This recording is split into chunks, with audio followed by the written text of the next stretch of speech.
Yeah. So not the Hangout links, but Yeah, the the YouTube link.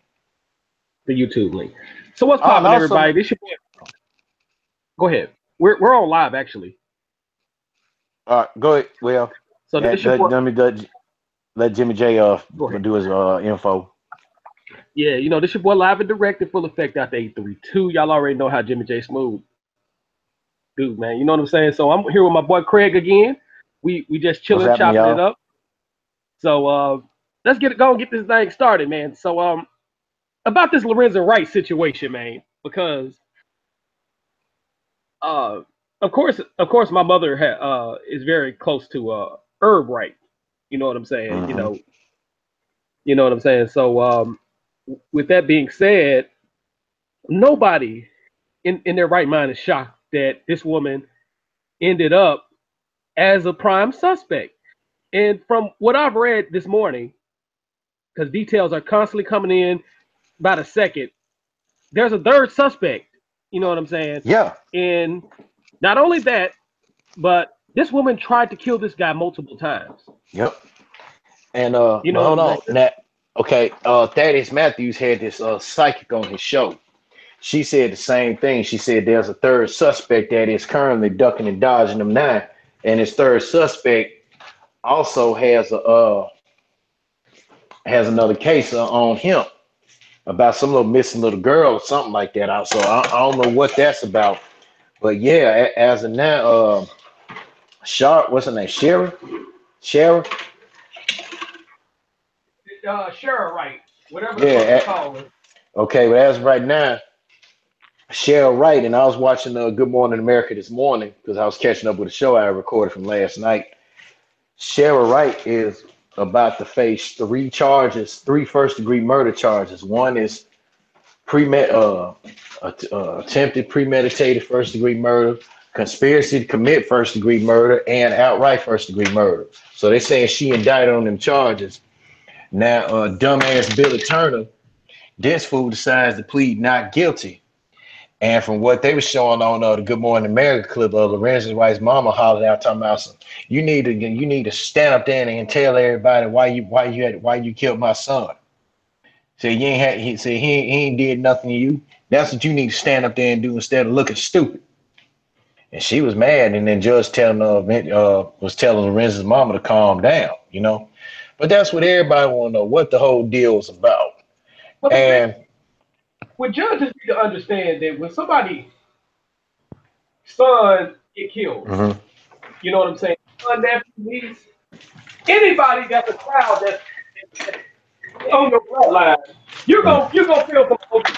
If you grow up right, after white people's shit, you have to raise this kid from a child. Now, granted, Lorenzo Wright was raised mostly mhm, by his grandmother, but you know what I'm saying. He did come back in his last 2 years of high school and went to BCW. He won two state championships at Oxford High School, and then he ended up coming back sometime in his junior year. Eligibility, I think he mhm, came back sometime that year. But right, the thing is, when you have to wipe his shit off and have to clothe, bathe them until he gets grown, and all of a sudden you lose that mhm, child, I don't even want to know what the fuck that's like. You know what I'm right, saying? The fact that I've had to deal with a close family member of mine. Well, not she didn't die, but she's still alive. But the fact that she had cancer, yeah, remission, but she still has to do check up with St. Jude and stuff like that. That's a motherfucker in itself. right, So just imagine me losing. That's I don't even want to know what it's like to lose a child, to lose a niece or nephew. You know what I'm saying? So judges need to understand that there's going to be some emotions there, regardless mhm, of how the judges feel. I know the judges want the courtroom to be calm down or in place and all that good shit, but judges right, got to, bailiffs got to understand. You got to sympathize with that person. Even I can't yep, understand what it's like for that father. You know what I'm saying? Because he raised him from a baby to on up, man. So it's like yeah, when you lose a child, man, it's a motherfucker, man. I done seen people yeah, died not too long after losing a child.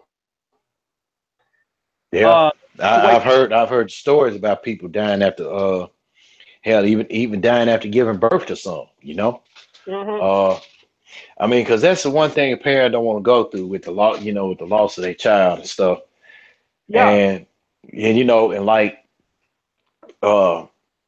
like back in October, I did, I dealt with some issues. Even though my father and I mean, we really had some unresolved issues that we had to settle because didn't mean to get off topic on when you said about with the parents and stuff. I mean, he and I we had some unresolved issues that we had to settle.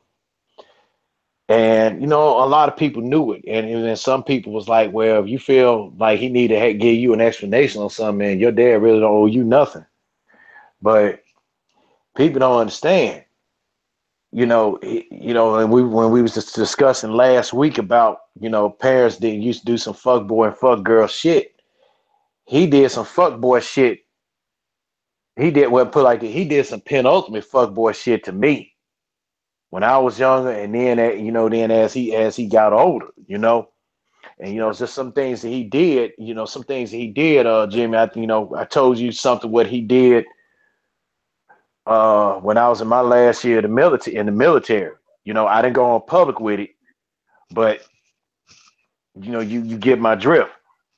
Yeah, And yeah, yeah. when You don't have and to go into details on that because, like I say, that's yeah, his father at the end of the yeah, day. but yeah, he that like I said, he did something in my last year of the military. I wasn't cool with, and and let's just say I got a bad rap for calling him out on it, but and I Hmm. wasn't cool with that. But regardless of how old the parent's child gets, they shouldn't have to go through that pain of losing one, man. And what Shara did to the Wright family, that was fucking wrong. I mean, I and totally then agree. like, and if Lorenzen wanted to move on from her, that's her damn business. She laid in hell, and she was basically conceiving with that man when she was 20, going on 21, and he was 15. You know, I mean, hey, he laying, she laying up getting us put like this. She laying up having Lorenzen process the goods, so to speak. Let's just be real. Riding that gravy train, him and having that NBA money, and then when it ran out, you know how it is when it run out. Well, shit, she ain't won't have nothing to do with it. Well, here's the thing: what a lot of people don't realize, because there's been misconstruction. The Mm. dude was not broke. The Mm. dude was not broke at all. He had financial trouble. That was a given. Lorenzo Wright had financial trouble, but he was not Right. broke. Just because you have financial trouble don't mean you're broke. You know what I'm saying? Because there's a lot of dudes with bank accounts that's got $60 million in the bank but have $100 million worth of debt. We do have to be in Yeah. conclusion because from what I understand, from what was told around across the media, he had a $17 million life insurance that she couldn't touch. You know Hmm. what I'm saying? Also, she was getting between 17,000 and $20 million, not 20 million, but 20,000 a month from Lorenzo Wright when he Hmm. was in the NBA. Not only Right. that, had he retired that year, he was eligible for NBA pension, his NBA pension. Hmm. So he had money there. There was money there. Yeah. Even Money that she even though couldn't he was touch. money he couldn't touch. Even when he went to Cleveland, he still had money because Hmm. at the scene of the crime, there was money left in that field from what people from what the detectives had said when they found his body. There was $100,000 left or some shit like that. Because she even admitted that he had like $100,000 that he was, which I'll never believe. Lorenzo Hmm. was a drug dealer. No, because see, that's I'll what never she believe told it. herself at right there. Yeah, she told on herself right there because first of all, if Craig Pettis had anything to do with Lorenzo Wright getting killed, that would have Oh shit. they would have automatically found that out from the jump because Hmm. everybody knew in Memphis knew he was associated with him. But if he wanted to kill Lorenzo Wright, people would have knew about it. Yep. It wouldn't have been that hard to track that down. So a lot of times, drug dealers are not going to put themselves in a predicament to fuck around and fuck around and be in a position to where he has to off a person like Lorenzo Wright, because first of all, when you're dealing with basketball players or people that they made it out the hood, per se, that's a person you don't fuck around with like that. You know what I'm saying? I put it like this. I equivalate anybody that whether they're basketball, football, or hell, I'll do one better. Baseball, two better. Baseball and soccer players that came up from the hood or whatnot, they're considered made. They're considered made. Yeah. So that would have automatically You know, made you can and if you ever seen the cult classic Goodfellas, yeah. you know, when what you call's character messed around and killed that maid dude. Yeah. And he wasn't supposed to, and they said something about if you needed a maid guy whacked, you had to get permission and you had to give a thorough reason as to why you needed him whacked. You needed him knocked off. So Yeah. and Go ahead. And you saw what happened. And you saw what happened to the Tommy's character in the end. They And I'm gonna paid tell him you, back. and I'm gonna go into some details about that. The movie did not go into grave detail of how he got killed. Oh no, they didn't. In actuality, Paulie's character, which is played by Paul Sorvino, Mm-hmm. Paul Sorvino's character in real life actually snitched on Joe Pesci's character. That was left out of the movie Mm-hmm. because Joe Pesci was trying to have sex with what's the guy's name? Ray Liotta's wife. Ray Liotta's wife. Mm-hmm. Was Paulie's character was banging Ray Liotta's wife in actuality. This was left out of the movie. This wasn't even mentioned in the movie. But when Paulie's character found out he was trying to have sex with Ray Liotta's wife, he went on to the top guys, because I think it was like, I can't even think of the families. It was like 5 families, 4 families, something like that. But the mafia had families. He went to the head guys of the family and had him whacked. Yep. So he actually snitched on him per se. You know what I'm saying? But that was not put in the movie. People think people just automatically found out he killed the guy. No, it didn't happen like that. He had to have some alibi at some point. Right. But I say, basketball players like, go ahead. But yeah, and they even said it on YouTube that parts of that movie, some parts of the movie was true, and other parts of that movie was ad lib. So I agree on both ladders of the council on that one. And also, I'm gonna tell you, we talked about with Mootwell, and also another movie that really was based on a true story that was told bit by bit, detail by detail, and it is now being watched by kids people with kids. It's now being watched by adults now that weren't even born when this movie came out. Casino. That's why I say Casino is really that's really my good movie. And when you watch it thoroughly, it explains a whole lot of stuff in detail. Yeah. What goes on what goes on in the casino, what De Niro had to go through. And basically the whole premise was they had a good thing going and it took just one person just to mess everything up. Oh, very true. It took one person to mess everything up. Because, man, that's why I said all that stuff that was going on, that's why I said that's a good movie. That was a very good movie to me, in my opinion. And then that's another subject at another time. But right now, like I was saying about like with like I was telling you, and big shout out to Corey Wolf, by the way. Gonna have to get him on the show when he has time. Like I was telling all three of you guys, both of you guys, she get ready. She these charges that she got on her now, they talking about they putting her indicted. She looking at life in prison, dog. She looking at life. And that is Matthew, and possibly the death. Well, you said the death penalty? There's a strong possibility they could ask for the death penalty. The prosecutors could ask for the death penalty. Yeah. That's the word going around in the streets. Yeah. Well, I remember what the quote that is Matthew, what he said on his live show yesterday. Now did Big Bertha get a hold of her first? Say what now?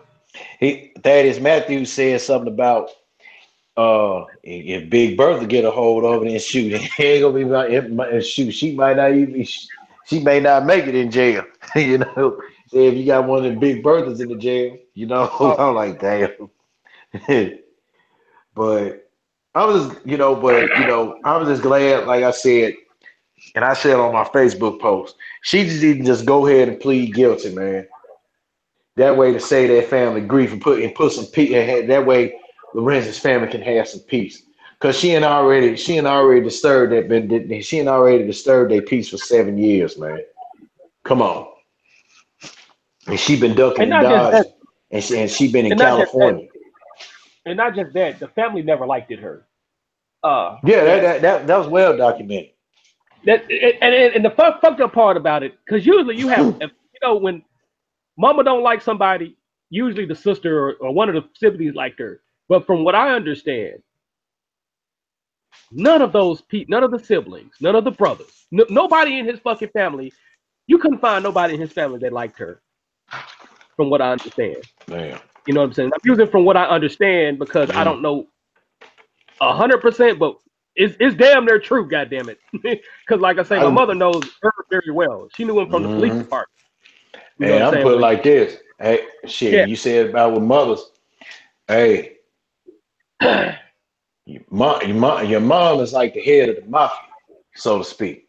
Or the mafia is like the family version head of the mafia. If everybody right, else likes somebody, but if she don't like them, her word fine. yeah, Hey, yeah. I always tell that. I always tell that about my mom, my folks about my moms, man. I say, hey, if she don't like you, she gonna let you know. She ain't gonna let you know verbally. Oh yeah, there was always She some type of she ain't gotta let you know verbally. yeah, because I was talking to one of my coworkers, and he used to work for Time Warner slash Xfinity up in Collierville, and it was one of my coworkers, and he was like he used to work out there, and that goes without saying, but he said that she was bossy as hell. You know what I'm saying? She came across as bossy, and her and from what he told me that her and Mm-hmm. Herb Herb Wright, Mm-hmm. Lorenzo Wright's dad, they was always into it. From what we understand, you could, and you didn't even have to really hear them talk. You could just tell that there was some conflict there. You know what I'm saying, between Yeah. her and her. You know what I'm saying? Because he from what he told me, he hooked the cable up out there in Collierville for them and stuff like at their home out there. Mm-hmm. Um, yeah, man. I mean, nobody liked her. The dad didn't like her. Mom don't like somebody. Usually, the dad may like them. If the dad don't like Yeah. somebody, usually the mom may like them or one of the brothers. But you couldn't find nobody in that family. What I've been told that liked her. You couldn't find them. You would be hard pressed to find them. Mm-hmm. So it was Yeah. just it's one of those situations to where it's very unfortunate. You know, I can understand a guy making a mistake dating the wrong person, Yeah. but it shouldn't cost somebody their life to date the wrong person. Thank you. It's nothing. It's nothing because sometimes dating the wrong person can be a learning experience. But his Yeah. learning experience cost his learning experience obviously cost him his life. And the kid was he was a nice guy. I mean, Lorenzo Wright was a nice guy. You know what I'm saying? Nice guy, man. So, and that's Yeah. just When I heard, yeah, that's my understanding. I mean, hey, you see, he's pretty mellow person, man. But they just said that like when he got with Shard, he said he just like made the wrong choice. It was like he and stuff I was reading. A couple of his family members said, he got with Shard. They had, I think one of his brothers admitted, said they had a talk. He said he felt like he said my brother told me about Shar. He said I ain't even gonna call my sister-in-law. He felt like he was stuck between a rock and a hard place, oh and yeah, he felt that if he climbed out of that rock, he was gonna get kicked back down. Hey, I know how he feel about with something like that. You know, take it from me, I know. And you know, because I felt like that. We all felt like that plenty of times. It's not just me, you know, Jimmy, you and anybody else, you know, but you know, I'm just, you know, we all, and it's bad. It's not just city of Memphis, man. It's everybody. Yeah, Ranging from Houston, Tech, you know, like I said, range from where you at in Houston, Texas, to me in Huntsville, Alabama, to everybody around America, man. Just they praying that um this case has some closure. And if she decides to be a bitch, I'm saying it, ladies, excuse my French, ladies, my language, ladies, but I'm calling for is what she is. You know, I'm calling it you is come. what she is. If that woman decide to plead not guilty and put that family through hell with that trial, she no more than right deserves fucking death penalty. Because like I said, you got three fucking first degree murder charges on you. You done. You done after the first one. Yeah, because you can get charged with one count, and you can go to jail on life for life Yeah. on one count. You can get executed on one count. You don't need three or four counts. You just need one. One. You just need one. She better be glad she ain't in Texas. They would have dragged that hoe straight up and down. And from what I've been told, because the guy just posted this on my Facebook, probably no less than an hour ago. The guy Mhm. said she was fucking everybody. From what I understand, she was fucking the barber. She was fucking all his friends and shit. From what I understand. Mhm. Now I can't confirm this, but this was just told to me. But you could tell by looking at her, she got around, dog. Most definitely. You Most could tell definitely. you she yeah, I wouldn't be surprised she went around was screwing somebody, was messing around with somebody at the Ren's age when they first met. Shit. Don't say what somebody like her won't do now. The thing is, she knew she had a gold mine with Lorenzo Wright because Lorenzo Wright was nationally recruited out of Oxford, and when he went Hmm. to BW, he became a McDonald's All American. I think he was averaging like 35 points a game that his senior year in high school. So between 28 and 35. I don't remember the exact stats out of high school, but he was balling enough to where he got invited to the McDonald's All American game. And being in the McDonald's All American game, especially in the 1990s, that was the invitation to get to the either get to the NBA or be one step from the NBA. You know what I mean? In the 90s, the McDonald's All American game, the fact that they had the Jordan brand game, that's kind of fucking it up a little bit for people. But Yeah. if if I say fucking it up, because I think it's still credible, but it's not the same as it was in the 90s when you just had the McDonald's All Right. American, you know. And then don't forget about the USA versus the world game too. You Yeah. know what I'm saying? You got that game going on. So, but the McDonald's All American game, I think this was a 1994 McDonald's All American game. You know what I'm saying? Hmm. So shit.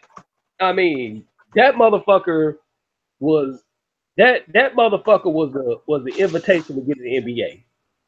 Yeah. If you played in that game, played good in that game, you was the shit. You know what I'm saying? So for Lorenzo Wright, to be as good as he was in college, in high school, she knew she had something popping and dropping, Oh, man. hell yeah. She knew that from the jump. So, Hmm.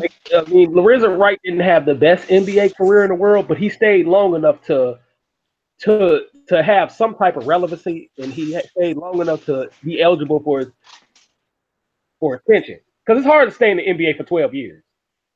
You know, Hmm. without having a stop by the foreign leagues. Because a lot of dudes off and on for 15 years, but at some point they go to Greece or they go to one of those Euro League teams and shit like that. You know what I'm saying? So he stayed in the NBA 12 straight fucking years. You know what I'm saying? Yeah. So I that, mean, there's some longevity on that. yeah, so that said a lot about him as a player. You know what I'm saying? He True. got along with people. He had relationships. He made $55 million in the NBA throughout his Yeah. career. You know what I'm saying? Now I don't know the stats on what he invested in during his lifetime. I don't know the whole details and shit like that. Yeah. Because I mean, because and then like you said, like when people have like financial trouble like that, okay. Uh, I remember hearing something. I don't know if you follow wrestling a lot, but Right. I remember I would hear these stories about the the American Dream, baby, if you will, Dusty Rhodes. You know, uh, when he used to be a Yeah. booker for one of the old NWA affiliates, back in WCW, back like in the '80s, right? But you there, Jimmy? No, I just temporarily muted myself out. So I agree. I agree with what you're saying. I just muted myself out because I didn't want that noise. The okay.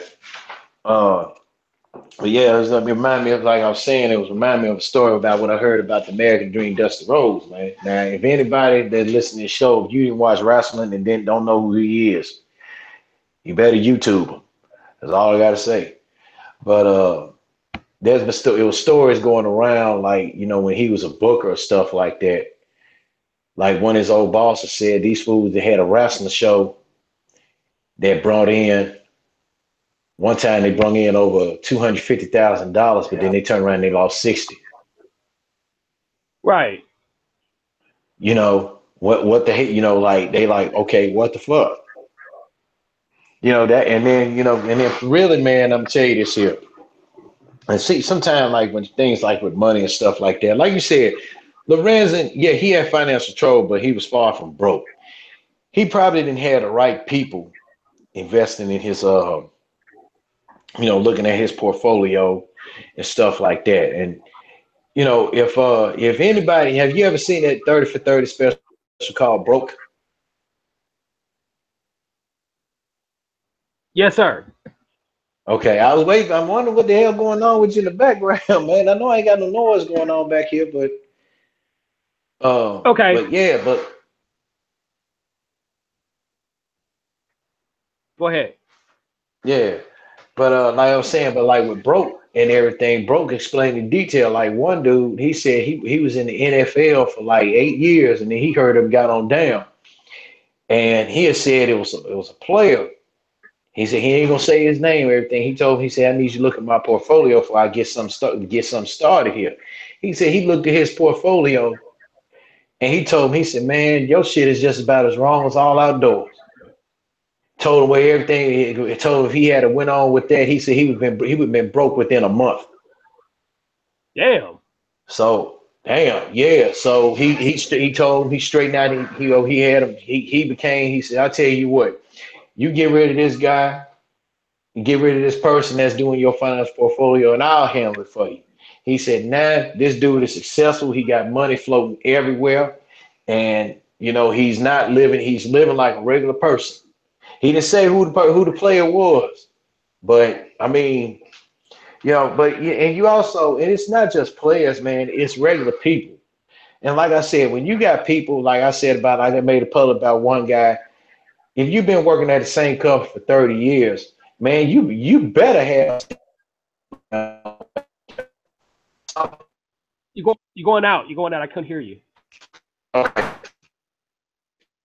Now keep going. What you? With everything. Are you? When I talk about this, You're going in and out. like You're going in and out. because Oh.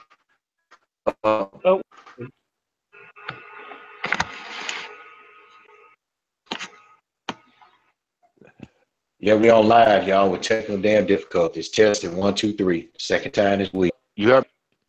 I can hear you now. Now go ahead with what you was originally saying, sir. Okay. All right, this is like I was saying, like right back again. Regular people, they can have financial trouble too. Like I'm making, like at one point, I made a public about a guy that worked at our old place of employment, Jimmy. He'd been almost out there 30 years, and be next year been out there 30 years. And I figure like this: if you've been out there 30 years, you better have at least something. You better have at least a little bit over 6 figures in your damn bank account. Because if you don't, what the fuck you doing? You know? Agree. And shit, if you able to afford to live in the CY district over off on Southern Avenue, then yeah, you need you doing something. You know, you better be doing something right. Exactly. Uh, you know, but man, like we all said, we don't want to speculate on that about what his financial situation was and all that. But like I said, just put this to rest. I just hope she having her damn conscience. That's if she fucking has one, to just go ahead and plead not guilty and to save Just please. the heirs of the fucking trial. Just plead guilty to it, all the charges. The hell with a trial. Don't do like what Billy Turner stupid ass did. He gonna hurry up and plead not guilty. Cause see, when you do something like that, you ain't doing nothing. 9 times out of 10, you're gonna be putting the family through a whole lot of pain with that trial, man, and stuff like that. Even when you know you're in the wrong. I watched this something on TV One, Fatal Attraction, and this dude, he knew he killed this woman. And he outright admitted and said that the reason being why he kept pleading not guilty was because that he knew the justice system better than anybody. And then when this prosecuting attorney, he said, "No," he said, "I don't mean to say mean no harm." He said, "That's a bunch of B." He said, and this was the white attorney the white prosecutor that prosecuted this dude. He told him what he said in court. He said, "I may get and be in contempt of court." He said, I let the judge know. He said, "Your Honor, I don't mean no harm." He said, "I may have to get hit with a contempt on court." He said, "But I'm going to tell this young man this." He said, "What you just told me ain't nothing but a bunch of bullshit." He said, "Because now the reason why you sitting up here doing it right now, you got a smirk on your face because you know it is because you not only think you know what the justice system is, but you putting more pain, hurt and pain on this family, and you enjoying every last bit of it." He said, "Now I'm going to ask you again. Why are you still pleading not guilty to something that you've done?" And he said, "And I want the right answer. The court need to hear the right answer, not what you want them to hear." Yeah, And exactly. when the dude told him, he said, "Like I said, I'm beating the justice system." He said, "Yeah, and you doggone right."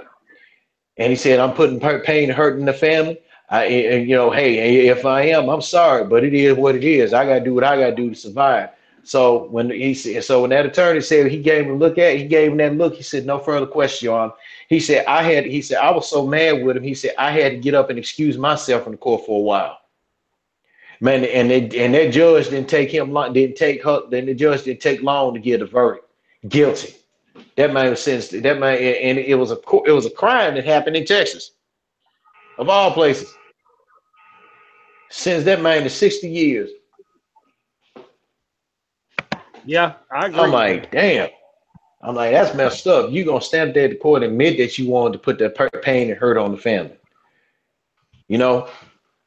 But like I said, we all just glad, not everybody just in Memphis, but America. We all just glad that this is over and done with, man. So it's 75% over and done with. But when the judge hit that hammer on that thing, on that oak little pad, that's when it's final. Yeah, So, yeah, I agree. but I see bowl But season has any, been kicking off all the way. North Carolina A&T, as I predicted, they did win that game. Uh, yes, sir. Georgia State, they I, came back. They played some good defense on West Kentucky. They held them to -2 yards rushing through the whole game, dog. the fuck? Give me a second on this. Uh, let me go to Niggapedia, which is my stat. Which is my I got to be the nigga stat, the nigga nerd statistician. So let me the fuck. Hold on.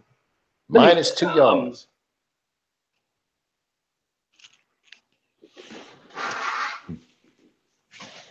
man. And The, Willie the Taggart made a Giants is good beating high. the Giants is beating the fucking Eagles. The Eagles leading 7-6 right now. No, it's 20-7 actually. Damn. Crazy. That's crazy shit. Let's see. Anyway, Slick Willie made a hire on his coaching staff. A guy by the name of Telly Lockett.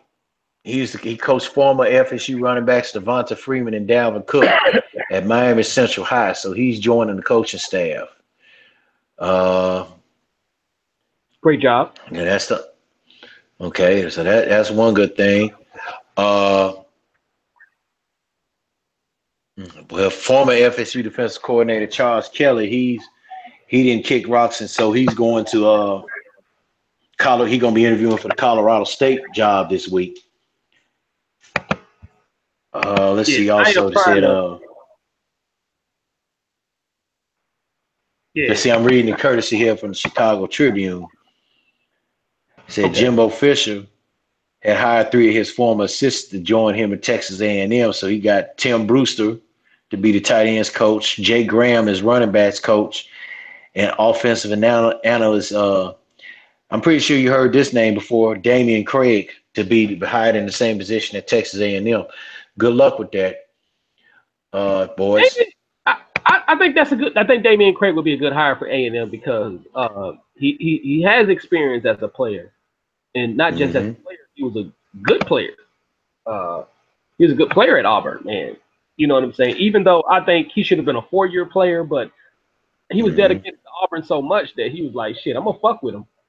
You know what I'm saying? So it is what it is. But Odell Haggins, he's currently right now the interim coach for Florida State, defensive line coach. Word around that is Willie keeping him. He ain't letting him go in. Willie gonna keep him. keep who? But I think that was Odell Haggins. He's the defensive line coach for Florida State. So right now he's serving as the interim coach for Florida State as of now. Florida has Dan Mullen's returned to Florida. He made some good hires.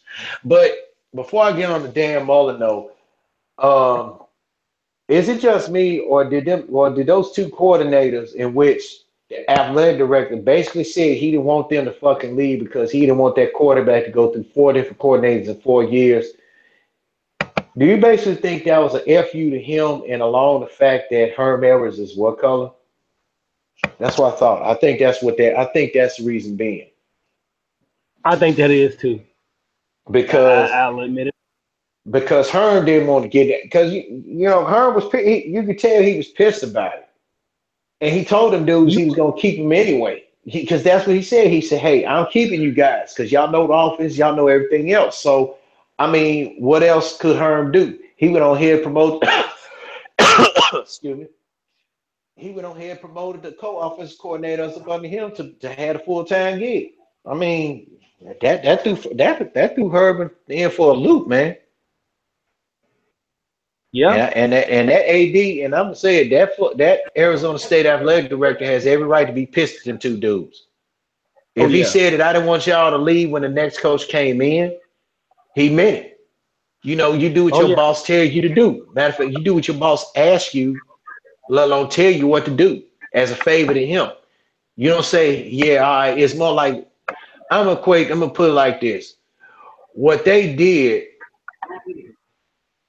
is more. It was more like a handshake deal to their boss. Yeah. And in life, the code of life is whether you're in business, whatever. Before there was a written contract, it was your handshake. Your handshake was your word, was your official contract. Oh yeah. Like my partner, a big shout out to him anyway. Trey Murphy, he laughed at the notion about the fact that he didn't believe me about the fact when Carlos Boozer was with the Cavaliers before Dan Gilbert took over. I think the owner, I don't know if it was the GM or the owner. The owner has retinitis pigmentosa, RP. That's that affects your eyes. Okay, that's the same thing my mom has. Carlos felt he shouldn't have caught a lot of flack for what he did. He shook the man's hand Then he gonna turn around and leave. He left for Utah. I'm like, bruh, that was cold. That was cold blooded. You knew the dude. You gonna shake a blind man's hand. You gonna lie to the man's face. Then you gonna leave and don't want to own up to it. I mean, That's but crazy. But yeah, yep. at Western Kentucky, uh, it was a negative 2 yards. That's because Mike White was sacked 6 times um, for a negative 45 yards. Yeah, so that is Whew. when your quarterback gets sacked that many times and your running game ain't fucking shit. Hmm. You know, then the thing is that will affect your run yards. Yeah. Yep. Yeah. So Willie being low key about some of his hires he made, but but when they say with Mario Cristobal staying, that was to keep Willie from taking him on down there. But I think good Willie did address one or two concerns though that plagued Florida State, that defense, because like I said, the job Jim Levitt did. Anytime you took a defense that was ranked in the mid lower tier some odd hundreds from Right. last season, and you get these fools in the top 10 to 15 this year, you did something good. So I agree. yeah, I expect Florida State to be dangerous on defense next year. Now I'm gonna put it like this: if Willie stopped being conservative with a fucking smile on his face, Yeah. Florida State will win 9 games next year. They ain't gonna be in no playoff talk yet. And I Yeah. still stick, I to agree. what a coworker of mine told me. He said he buying on the fact that DeAndre Francois gonna leave. I don't I see it, dog, because DeAndre Francois, he too injury prone. He's sorry. I mean, Yeah. I agree. one thing I get a nod on Jameis on, even though I don't like I I ain't too fond of his character. Uh, and when he saw somebody open, he threw that ball. Right. Or if it wasn't nobody open, Jameis wasn't gonna take no sack. But he got mad. He took that ass whooping against Oregon in their first ever playoff game at the Rose Bowl. Yeah. So They exposed him. The Oregon, yeah, he deserved that ass whooping. they exposed him big time. Hold on. I am actually trying to go to Rivals team rankings with 2008. 2008. Yeah, the 2008 recruiting class will be the beginning, the first Wednesday in February. The Yeah, 2018. 18, yeah. That's what I Yeah. meant, 18. Shit. Yeah, but shit, but with Herm Edwards, man, I think he gonna have a good year at Arizona State, man. I give him this year. I give him the magic number be 8. Now he surprised me and pull his magic off and win 9 games. Hey, you doing good there? You talking about Herm Edwards, right? Mm-hmm. I don't know if he ready for the college game though. I mean, this dude's been out of the college game so long. Mm-hmm. Because look at what happened with And Bill coaching in Walsh. general. Well, look what happened with Bill Walsh. Bill Walsh, True. legend, the late Bill Walsh. He went back to Stanford, and he played. His team was trash. He coached. They were fucking trash. And I Mm-hmm.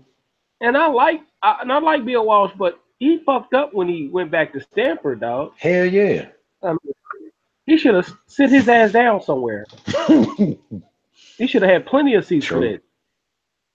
You know what I'm saying? He did good when he first was at Stanford, but when he came back to Stanford, oh, Yeah. dude, It was straight a different garbage. ball game then. Yeah, because sometimes some people do good in the pros or do good in the pros, but they don't do well Mm-hmm. uh, in the college ranks. Look at Dave Wanstead. Dave Wanstead teams at Pittsburgh, they were trash. Those were trash ass Yep. teams at Pittsburgh, man. I just have to But he managed to call it. win with most of them though. Now I mean, come on, now he managed to win with most of them, and But he yeah, was, you kind of knocking but David Wannstedt now. But the best thing he had out them pit teams was some cat by the name of Larry Fitzgerald, and yeah, man, yeah. He told Larry after his sophomore year, hey, you need to go ahead and go next level. And he admitted that. He said, I don't want to talk. He said, I knew Larry had it in him his freshman year. And he said, if this kid played better than what he did in his sophomore year than his freshman year, he need to go pro. And he did. Shit. Now and let me say this. If Larry Fitzgerald don't be if whenever he retires, if he don't be considered for the Hall of Fame, his first go round, shit. Hall of Fame committee need their ass whooped. The Hall of Because Fame need to all that man, the Hall of Fame need to go out of business. Fuck all that. They thank don't you. need they need to straight go out of business. I don't want to hear anything about his character as a football team that has nothing to do with how he played on the fucking field.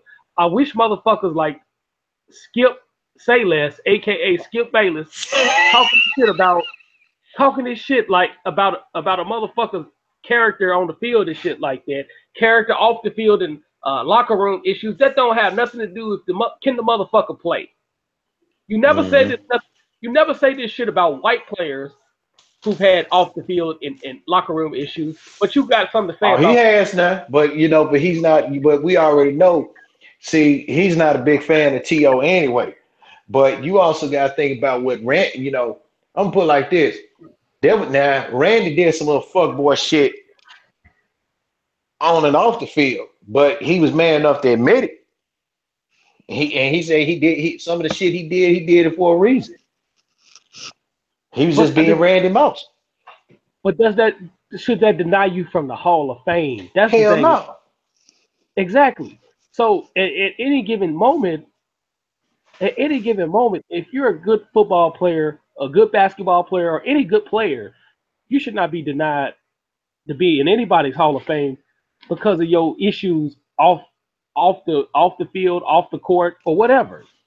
You Hmm. should get in the Hall of Fame. It's as simple as that. So it is what it is, man. But I don't even see Florida State in the top 20 in the recruiting. Not even in the top 30 in the recruiting, dog. I mean, what's going on, Florida He State? ain't got stuff. Well, shit. Willie ain't They got started yet. they were number 9. Alabama's currently number 12, but that's going to change. I'm certain of that. Ohio State is currently number 1. Miami's number 2. Oh, Georgia's as always. say what now? Because see, guys like Urban Meyer, put it like this, as always. Because, guys like Urban Meyer and especially Mark Rick know how to recruit. Oh yeah, that's a given.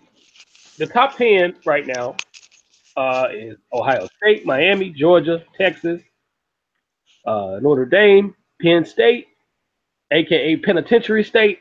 uh, Man, don't be doing James Franklin like that, dog. oh, Don't do that, man, like that, man. Shit. Oklahoma, aka Choklahoma, the Auburn Tigers. Oregon is number 9, and LSU is number 10. They round out the top 10. So that's your current Rivals.com top 10 recruiting class right now. So Mm-hmm. right now, bruh. Oh, yeah. And speaking of this, when you missed something about Ohio State. If I got any Michigan fans that's gonna listen to, and I know one Michigan fan, he's my old manager. Big shout out to Bill Levesque, by the way. Bill, I love you, brother, and I like watching Michigan, but I got to put your team on blast. So when I share this link, I'm gonna tag you on it, and I want you to listen and listen good. Jim Okay, Harbaugh, tell me right? about. Look, I'm finna do it. Hold on, you got to go into the moment. That's why I put a pause. I'm getting dramatic. Right now, Okay, Jim Harbaugh. talk to me. Right now, Jim Harbaugh has a young man by the name of Shea Patterson that came from Ole Miss. He gonna be your Okay. fucking starting quarterback. He is gonna be with the Wolverines fucking starting quarterback. Jim Harbaugh, who single-handedly, when he went to the 49ers, If I ain't mistaken, his first year they went 13-3. Turned a little bum ass Alex Smith, who was bum with 9 different offensive coordinators that couldn't fucking coordinate. That couldn't coordinate sardines in a fucking can into a perennial NFL quarterback in his first year. There's a gentleman right now who I had to tell another big shout out to Trey Murphy about when I said that he was going to lead them to the Super Bowl. A guy by the name of Colin Kaepernick. Jim Harbaugh recognized the ability of Colin Kaepernick. And where did that go? Colin Kaepernick took them cats to the Super Bowl, but they failed to deliver because of Jim Harbaugh. They went to the NFC Championship and they lost on a fucking technicality. Because let's face it, we all know Richard Sherman was holding Michael Crabtree. We all knew that. Everybody all knew that. Seattle got away with a whole lot of shit in that game. And then that 8-8 disaster. It wasn't because of Jim Harbaugh. It was because of funk ass Trent Baalke, who I am glad is not in the NFL. He don't even need a job in the NFL. But let me get on back to my point. Mm-hmm. It should be no excuse for Jim Harbaugh to not contend at least for the playoffs next year. Because Jim Harbaugh's Michigan's team in them years, he's been there, 2 or 3 years now? Yeah. Every year they've been ranked number 1 defensively in the nation. But his offense ain't been about shit. And especially when you're going to start a dude by the name of O'Kern who basically told the Wolverine fans to kiss his ass about how he plays and to deal with how he plays. Yeah, it's time for Harbaugh to make a change at quarterback. And if Shea Patterson, and if he can't, and this offense with a dude with a Shea Patterson skill set that can throw it, that can run, that can read a defense, that know when that offensive line protection, that pocket protection is collapsing, he gonna bail. If that offense don't put up enough points and you got to constantly rely on that defense, and let alone, let's just make a long story short. If Jim Harbaugh can't win with Shea Patterson, if he can't win with Shea Patterson under center, holla at you. I don't know what to tell them on that one, dog. They should at least be in the playoffs, get a conference championship. That's what I said. That's what I just said. They should at least be in the playoffs. Or matter of fact, like this: if Harbaugh beat Ohio State, or let's say hypothetically speaking, he don't beat Ohio State, but they still somehow, some way manage to make the playoffs.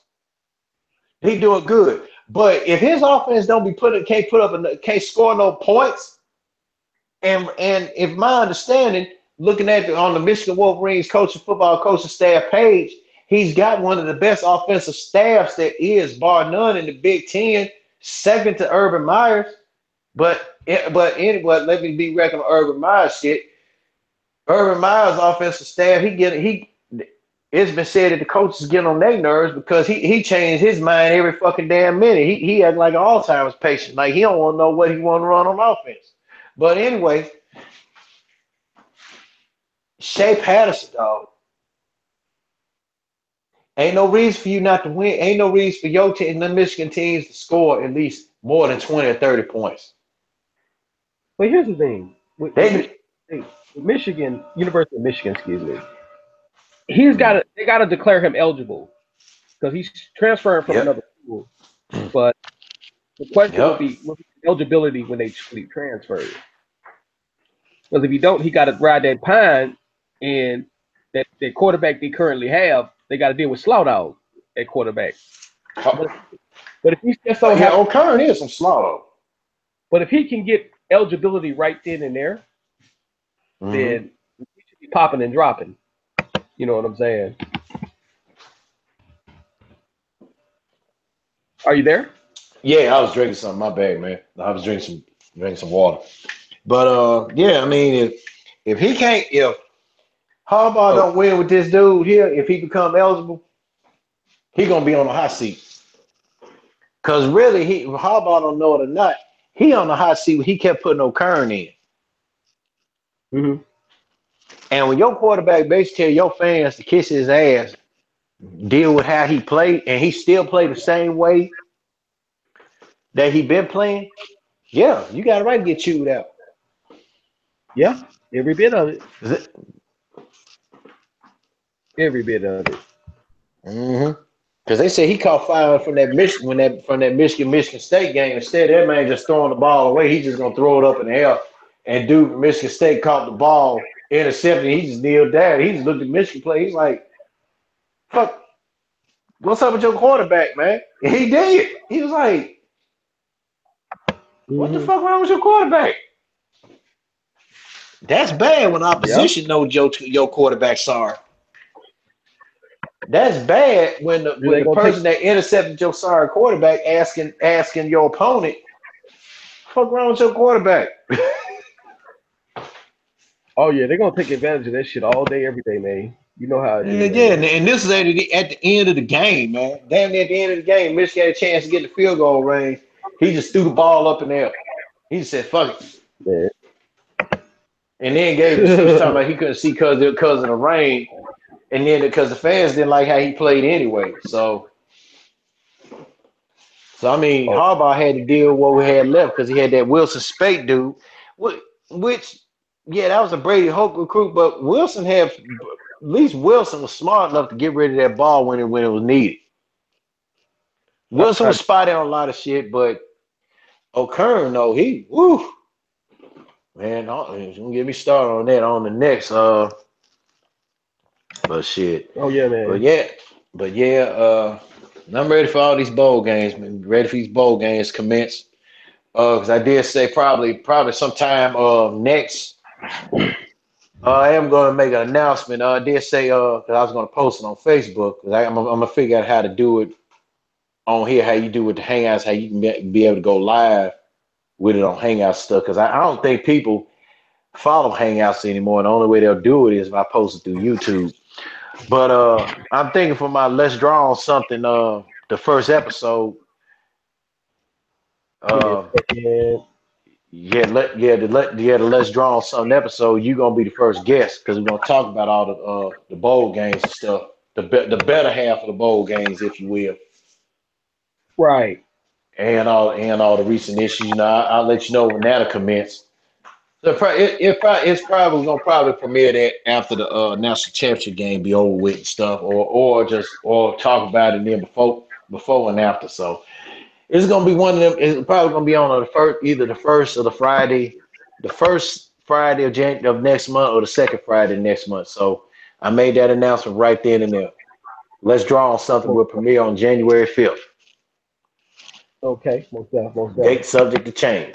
So because Most I definitely. was thinking about doing it on Facebook Live, but like when I get on Facebook Live, like a lot of people like see me draw and stuff like that. But that's why I said it ain't gonna be none of that. If I do decide to go to do the show on Facebook Live, I will draw and we'll be talking. So, but yeah, man. I also said I wanted to talk about shit, a little story time. A little partner of mine, my boy I said, my boy Trey. With the public, it made me think, and this subject made me just think about him in a way because said he said when he got off of work, he get off of work at 6.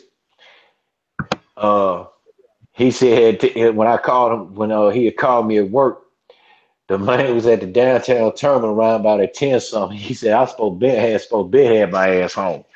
See, and which leads me y'all into, and a lot of people probably can't relate to like myself and myself, Trey, or others, and you currently, the rigors of riding public transportation.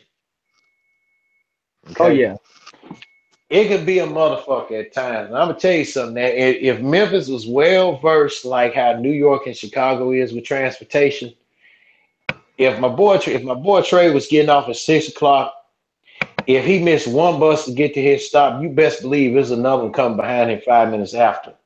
And he would have been at home. He would have been home way before 10 o'clock. He would have been home at his stop at least about 7 o'clock. Because I know in Chicago, let me tell you something, and they still doing in Chicago. Like if you miss one bus, Jimmy, another one gonna follow. You're gonna go down to the 95th Dan Ryan. You're gonna have the choice to either take the subway or take another bus. If you take the train, train to get there quick, where it's gotta go, get the little destination stop, run up, go through the turnstile, run up them little stairs. Either you want to catch the bus, or if you feel you want to walk home. Depending on how you feel. Hey, you can walk home. Hey, you home. Like I said, you'll be home about at least about an hour. But Yeah. the Memphis transportation is just so fucking horrible, man. And for my times like when I lived in South Haven, Mississippi, now I'm gonna say it on here. I would have to walk. You know what? Remember where the Job Corps was, right? Right. The Benjamin Hooks Job Corps Center. Right. Okay, I would have to walk from where I lived at South Haven, Mississippi, to that little spot, the Benjamin Hooks Job Corps Center, to catch the bus just to get to work. How You many know, minutes? or sometime need be, hell, and I ain't feel like catching the bus, or when I said my pops had his truck and shit, when the man wouldn't let me use his truck, I would get mad with him about the fact he ain't had shit to do. And yeah, I'm gonna put his biz out there. The man one time was driving on a damn suspended license. Yeah, I put it out there. So what? Uh, he would, he wouldn't even let me use his truck. I'd be like, you know what, fuck it. Then he'll tell me, don't get mad, don't get mad with me because I ain't gonna let you use the truck. But then he'll get mad and pissed off and be laughing in my face at the same time about the fact that I had to walk. Yes, I had to walk. It was 2 hours and change from South Haven, Mississippi to FedEx. That was a motherfucker. But hey, sometimes folks gotta understand. I had to do what I had to do, and with that little, like I said, and like I said, that little extra little work I did on the side and stuff, and got my car, shit. And when I be seeing folks be walking and stuff, yeah, I'll give them a ride. I ain't gonna give them a ride away. I'll give them a ride halfway point. They can walk from there, you know. But then I used to think back, man. I'm gonna tell this little story here. I remember I worked nights, and this is back in what was this? Oh, I think it was '09. Yeah, 2009. The thing was back like 2010 or something like that. Okay. And okay, I remember I asked this guy. Yeah, it was 2009 because I was staying in an apartment then. Okay, I asked one of my old coworkers. I was calling him, shortening it out, Mikey D. Okay, Right. and he used to stay around the corner he stayed like around the corner from me. I used to live at Oak Ridge Apartments over there from 51 in South Haven, and he used to live right around the corner. Look, had the little sub district neighborhoods right behind. So I got off. And was trying to get me way to the crib to keep me from walking. And I asked him, man, one day. I asked him. I said, "Hey, hey, man, I said, Mike, you mind even ride to the crib? Oh, I ain't going your way, dog. All right, bet. Okay, so I was mad as fuck. I was mad as hell. I said, okay. I stay right around the corner from this son of a bitch, and he gonna tell me he ain't going my way. So desperate time call for desperate measures. Okay. So, and I knew Pops didn't have no fucking ride. Well, he did. It was his ride. So I didn't feel like want to ask his ride and shit, and then he get the bitching. So I saw a partner of mine that I went to. I used to work commercial pill with named Terrence. Terrence Yarsborough. Right. What's up, man? And I told him, I said, Terrence, I said, man, what you doing? He said, you about to go straight home? He's like, no, what's up? And I asked him, was he familiar with South Haven, Mississippi? He said, yeah. I said, well, look here. I give you, and I told him how much, I give him on the gas and stuff. He said, yeah. He said, man, Craig, you know what? He said, I sure was trying to figure out how the fuck I was gonna do the gas. He said, yeah, come on, I got you. And okay, I had a phone call. Sorry about that. Can you hear me? Yeah, I can hear you loud and direct. Okay. So I told him, man. I said, I told him, I said, well, I'll pay you some gas money so you can go ahead and give me to the house. And he was like, yeah. He said, yeah. He said, you know what? If I show me some gas, man, I ain't got nothing. I said, come on, I got you. So when I showed him where, I told him how the quick way to get me onto the house and stuff. And we were talking. So when we pulled up, Terrence popped over here and said, hey, Craig, because he drove a car that had some slightly tinted windows on it. He said, hey, ain't that the dude you asked He said, Craig, he said, hey, ain't that the dude you asked about dropping you off over at a cold somewhere over by your house? I said, where? And I looked, and yeah, yes, that Mikey D was sitting in his turn lane, get ready to go home. I said, that motherfucker. And I ain't gonna never forget, he said, man, hey, Craig, he said, hey, niggas like that, you don't need to fuck with him no more. He said that's fucked up. He said that's fucked up. That if niggas stay next door to your ass and whatever, niggas stay next door. Niggas stay next door to your ass and they do your ass wrong. So I was like, yeah. So. Oh yeah, man. That's crazy. That's what I said. Like motherfuckers laugh at me about the fact I would take a bus home and shit like that. I said, hey, I gotta do what I gotta do. Y'all don't understand shit like that. And Oh then yeah. Okay. And you always got that one motherfucker. I had to reconnect my Bluetooth. And you always got that one motherfucker that say, well, I ain't never had to take no bus home. Well, you had to walk though, didn't you? Yeah, but I ain't never had to take no bus home. I said, okay, it's called being humble. You had to do what the fuck you had to do. Oh yeah. So, but then like when I got my go ahead, Jim. Like public transportation across the South, you know what I'm saying? Public transportation across the South needs a patch up. Like out here in Houston, because Houston is so fucking spread out. Because you got suburbs or areas that's considered Houston metropolitan area. You got areas that need a train. You know what I'm saying? Because like, let's say if I want to go to Surfside Beach, text your mom. it's gonna take me all of an hour and 10 minutes to get there. Let's say I want to go to. Let's say I wanted to. You know what I'm saying? Let's say I wanted to go to College Station, which is where Texas A&M is. So, it is what it is. So, Texas in particular, or I should say Houston, train system that goes around the Beltway. Because Houston is basically Beltway 8. You know what I'm saying? Which is Highway 8, Texas Highway 8. You know what I'm saying? So, the whole South needs a patch up on the public transportation system. Whether it's accessing other cities,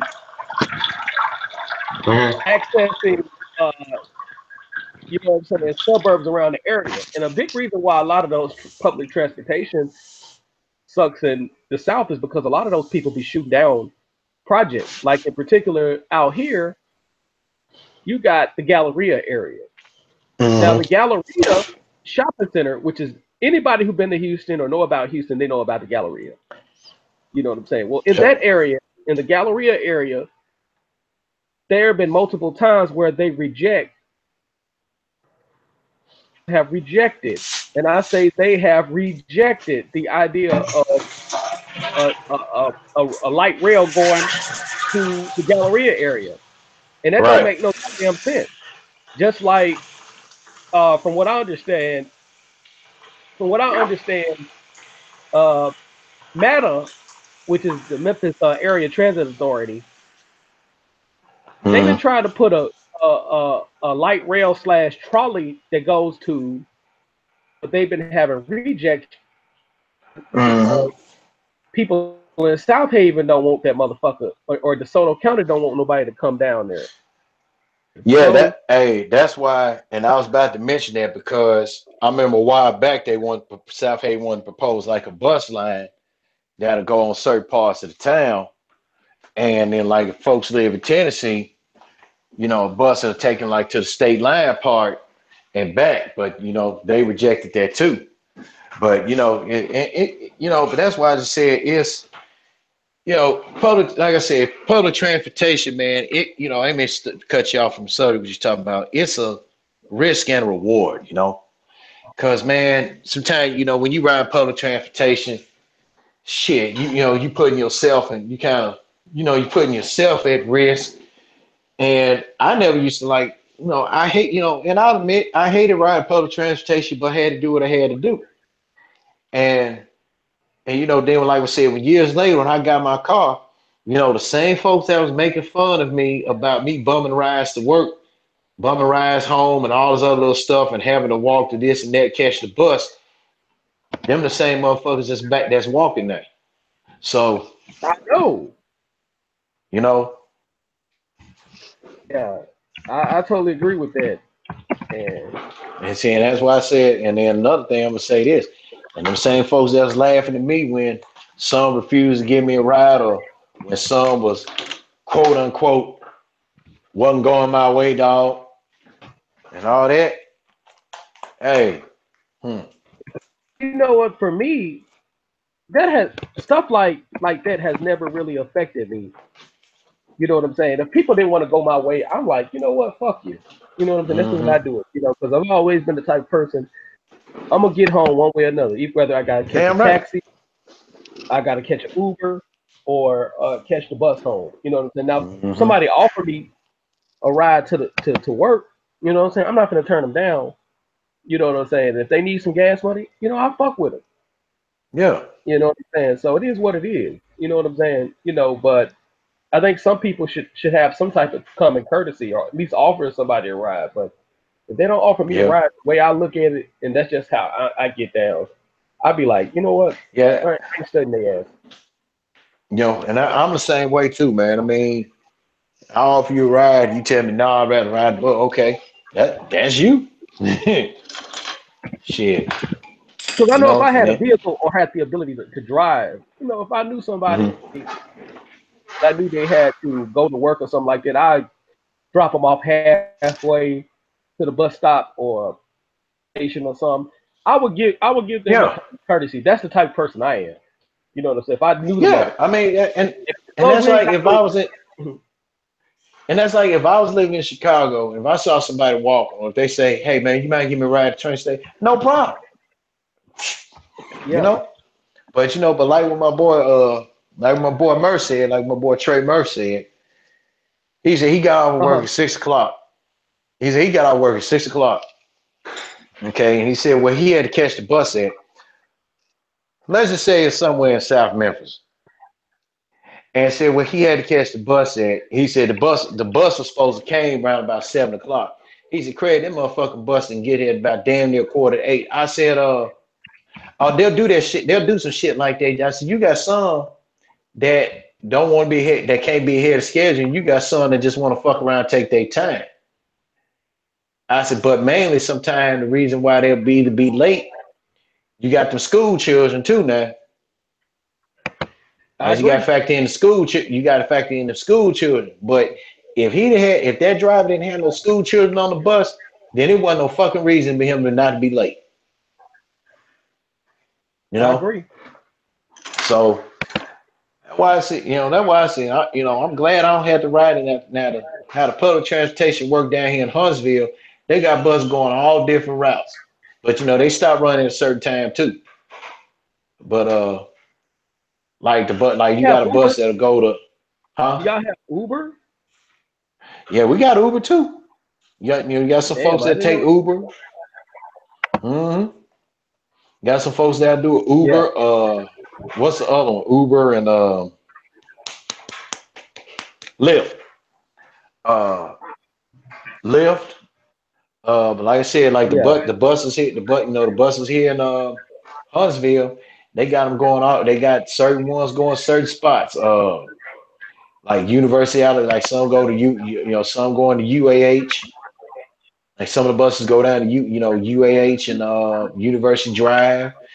You got some that'll go over there by Alabama A&M, and you got some that'll go downtown, University Drive downtown, and I forgot what's the other one because I know they got two buses that go by the University of Alabama A&M too. So I mean, you really got about 4 or 5 different bus routes, but they stop running at a certain time, and then they got that Chicago method too. If you miss one, another one gonna be soon following. So that's why I Yeah. said because and then when you say it like in the South, like especially like in this parts of the South here, man, you really got to have a car. That's how it is because you'll be frowned upon if you take public transportation.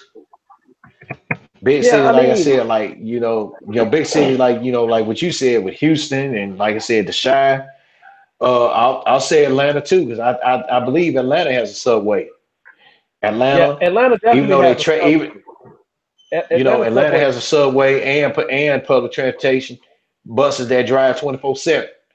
So Atlanta, New York, and all that shit. Okay, if you gonna get to where you gotta go. But like places like I said, like Memphis and everywhere else, shit, you can forget it. Oh, And the thing, Cali too now. Let's not. and the thing with Atlanta, Atlanta's transportation system don't go everywhere. That's what No, we I also got to don't. But they realize. traffic ain't about shit. Yeah, yeah, because you got millions of people coming in from those little suburbs and stuff like that. Because there are certain parts of Atlanta suburbs you can't even get to. You have to call an Hmm. Uber or a taxi and shit like that. Because I remember one time I was in, I can't even think. I want to say Stockbrook, Georgia, Stockbridge or Stockbrook. It was a suburb of the metro area. But I couldn't Hmm. catch a bus. I was going to my friend's wedding.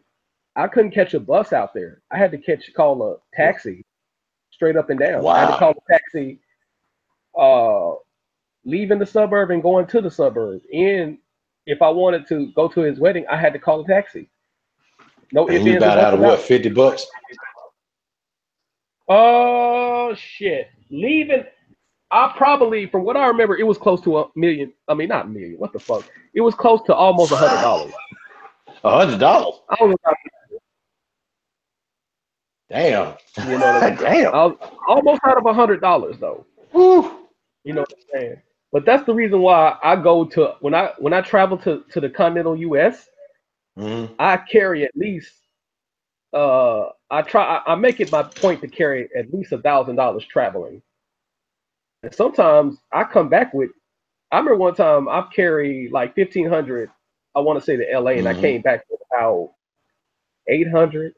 But I carry more than enough with me just in case something pops off, an emergency happens, or something to that nature. Because you Yeah. know, especially if I'm staying an entire week somewhere, Yeah. because I know I'm gonna get another paycheck during that time period.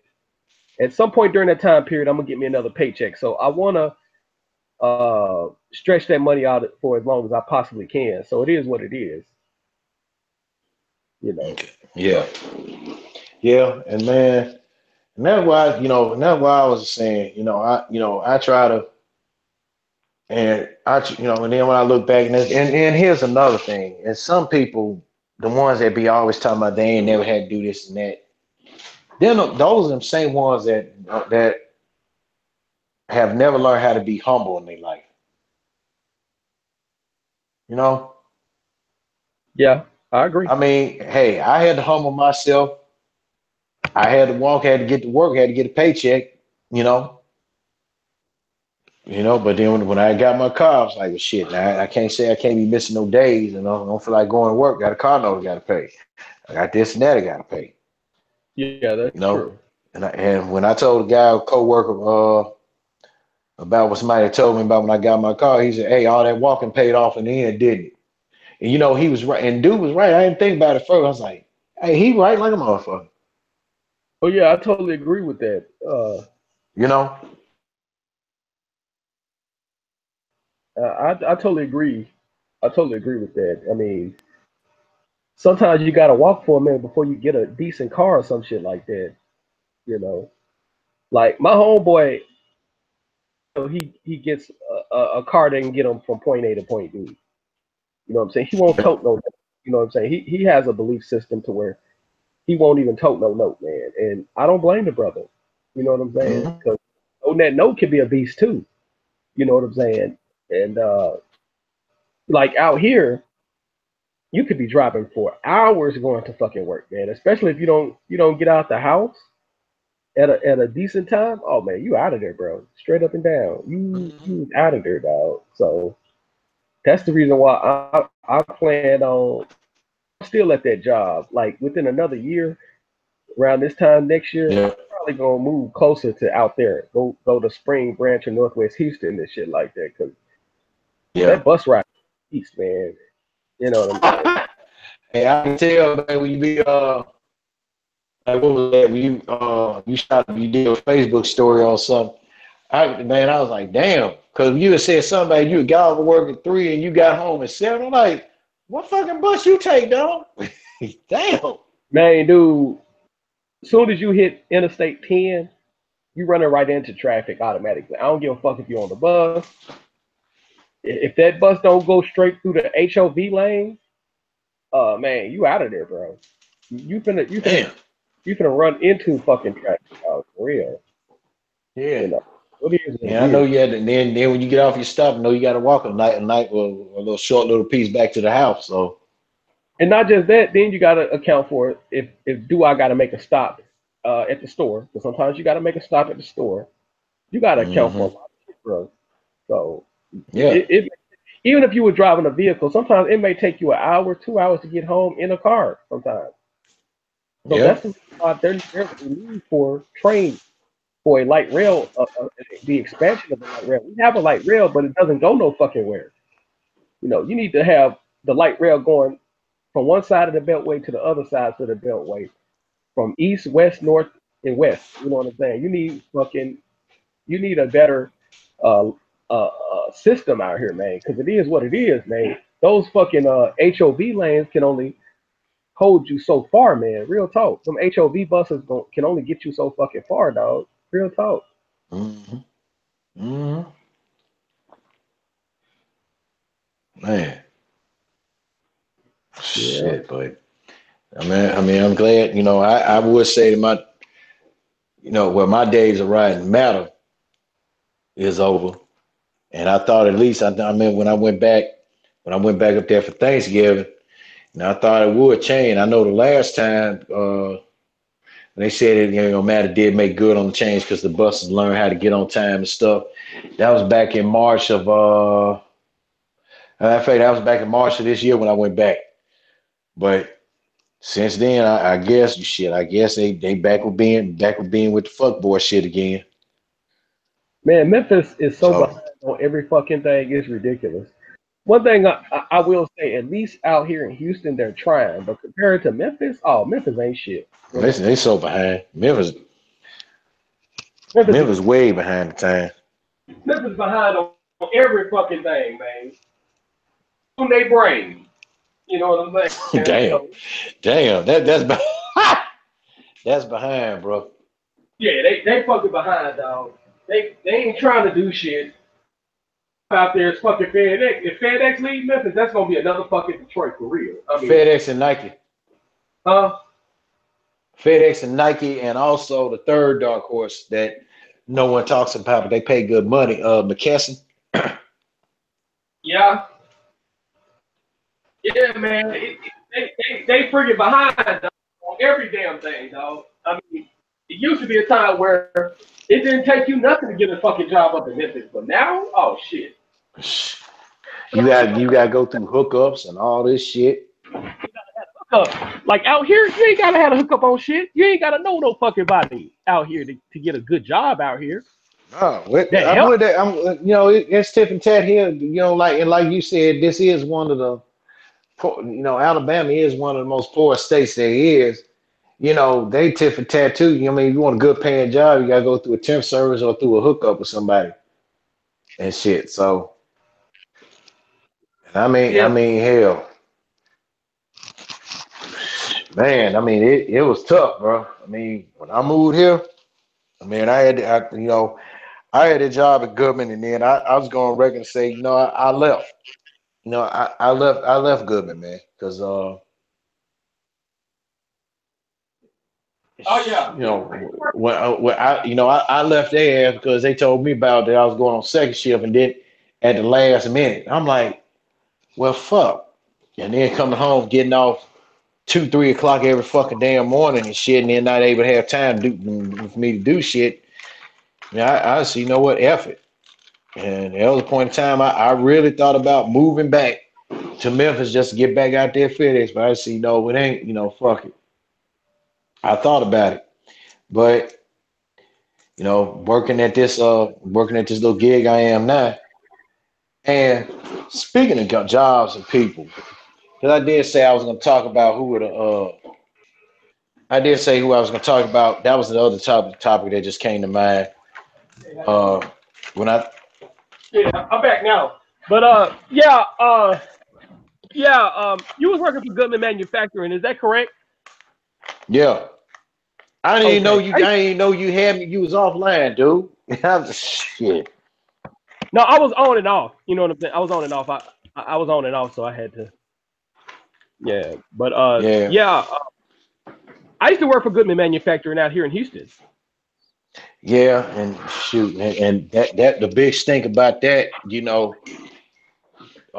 that's really the main plant, the main plant out there, Goodman in Houston. But the big talk before I move on to this last topic about who's the best and the worst people I work with, Yeah. because I'll talk about who the best and the worst was at FedEx some other time.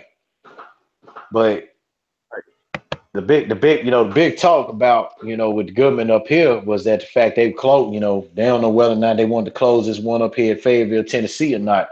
And they just be flip-flopping, and flip-flopping. I can't work for a job that can't make up their fucking mind whether they want to jump or whether they want to kill themselves or jump. Yeah. If they want to shoot themselves in the, well, put them on like mainly if you jump, still killing yourself. They don't know whether or not that they want to just go ahead, pull the trigger that's to their head or just jump off a building.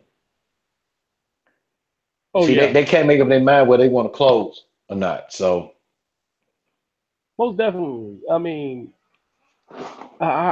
man, I ain't gonna lie to you, man. I'm tired of working for these slave businesses. I mean, slave businesses, like I said, man. So I'm gonna come up with a plan A, man, because man, slaving for these folks it ain't cutting it, man. You know what I'm saying? yeah, and Because then even if you and I go ahead. yeah, and go ahead with the office part. And that remind me of a story that happened with me 2 weeks ago. Because even if you're working in the office, you're still slaving to some degree. You might not be uh, working labor like a Hebrew slave, but you're still Hmm. working some of slavery to some degree because you don't have no say so.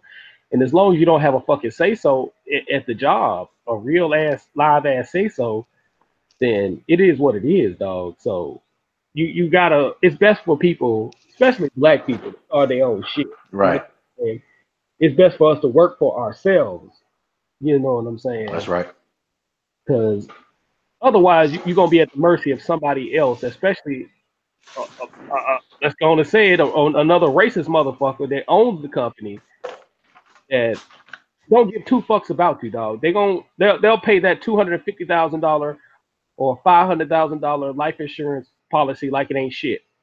Because every company Hmm. has a life insurance policy in case a worker gets killed on the job or whatnot. All of them has Right. that type of policy. So at some point, there has to be as a black person, you have to you have to go you have to look at yourself and say, man, it's better for us to work for our fucking self out. You know what I'm Hmm. what it is, Red homie. Yeah. So And like when we talked about that earlier, man. When you said sometimes people had that mentality about wanting to stop working on the white man's clock. But in order for you to have your own, that's where you got to start it. I mean, like me, hey, well so, I'm tired of work. I'm gonna be honest with you. I'm tired of working with white man's cars, but it's just help. It's gonna it's a stepping stone up to something that I just really want. Uh, my goal is you're going out, brother. 45. You're going out, My you're going goal out, you're going is, trying to get you cleared up, man. Gotta clear up, man. Gotta clear up what can you speak I, again. Talk again. I was saying, like my goal before I get 45, I don't want to do any more physical labor. I want to sit on my ass. Exactly. You know, I don't want to do any more. I don't want to do any more physical labor before I'm 45. That's my goal. Oh But yeah. but sometimes, man, like I hear a lot of people say, well, yeah, and we discussed that last week too, when folks would say, Well, I'm tired of working on a white man clock, but I need to get this and that. Okay. You got sometimes you got to humble yourself and work on the white man's clock in order for you to work on your own clock to achieve that goal. And, that's what you got to do.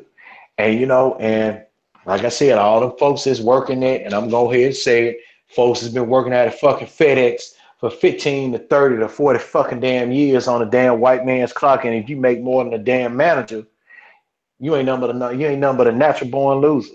You're a slave. I That agree. ain't. But I'm just gonna go ahead and say it. That wasn't the word that I was gonna say, Jimmy. But it's an 11-letter word. The first word is 5, and the next word is 6. No, it was a 10-letter word. It's a Well, 10-letter word, and it's 5 words, it's 5 letters each. I wasn't gonna say it, but I just did like it. I quickly improvised by saying that if you've been out at a company 10 to 15, 30 years and you getting paid 40 and 52 some dollars an hour by doing the same thing that you doing, being a rampage, pencil pushing, barking orders, don't have the time to acknowledge your peers or address your peers if you got an issue about them, you a natural fucking born loser. exactly. I agree. I'm sorry, and I'm putting it out there. I'd rather be retired from a job. I'd rather be sitting at home on my ass collecting a check, delving in my hobbies. If I've worked at a company 30 years, I would be doing all I can, doing live shows or getting out and stuff like that. Do something around the house, draw or whatever. I'd rather sit on my ass than to be out there slaving for an hour and talking about, oh, FedEx been good to me. Yeah, Yeah. Oh yeah, yeah. yeah. And I put a shot out. It's not a shout out. I threw a shot out, a shot at the ones that's been out there that long. Now, if Oh, you're a manager, you're exempt to the rule. Now, I'm just saying this. If you've been a manager out there for 30 years, you are an exception to the rule. But if you've been out there, now there's some that I do know that do bust their ass yeah. out there. But I'm talking about these ones that's been out there 15 to 30 years and ain't got a fucking damn plan, none whatsoever damn ever. Yeah, I agree. y'all the real losers, you know. Exactly. Even But if you're in a management position, you can still get fired because you got to think about it. 42 of the 50 states are in that will state.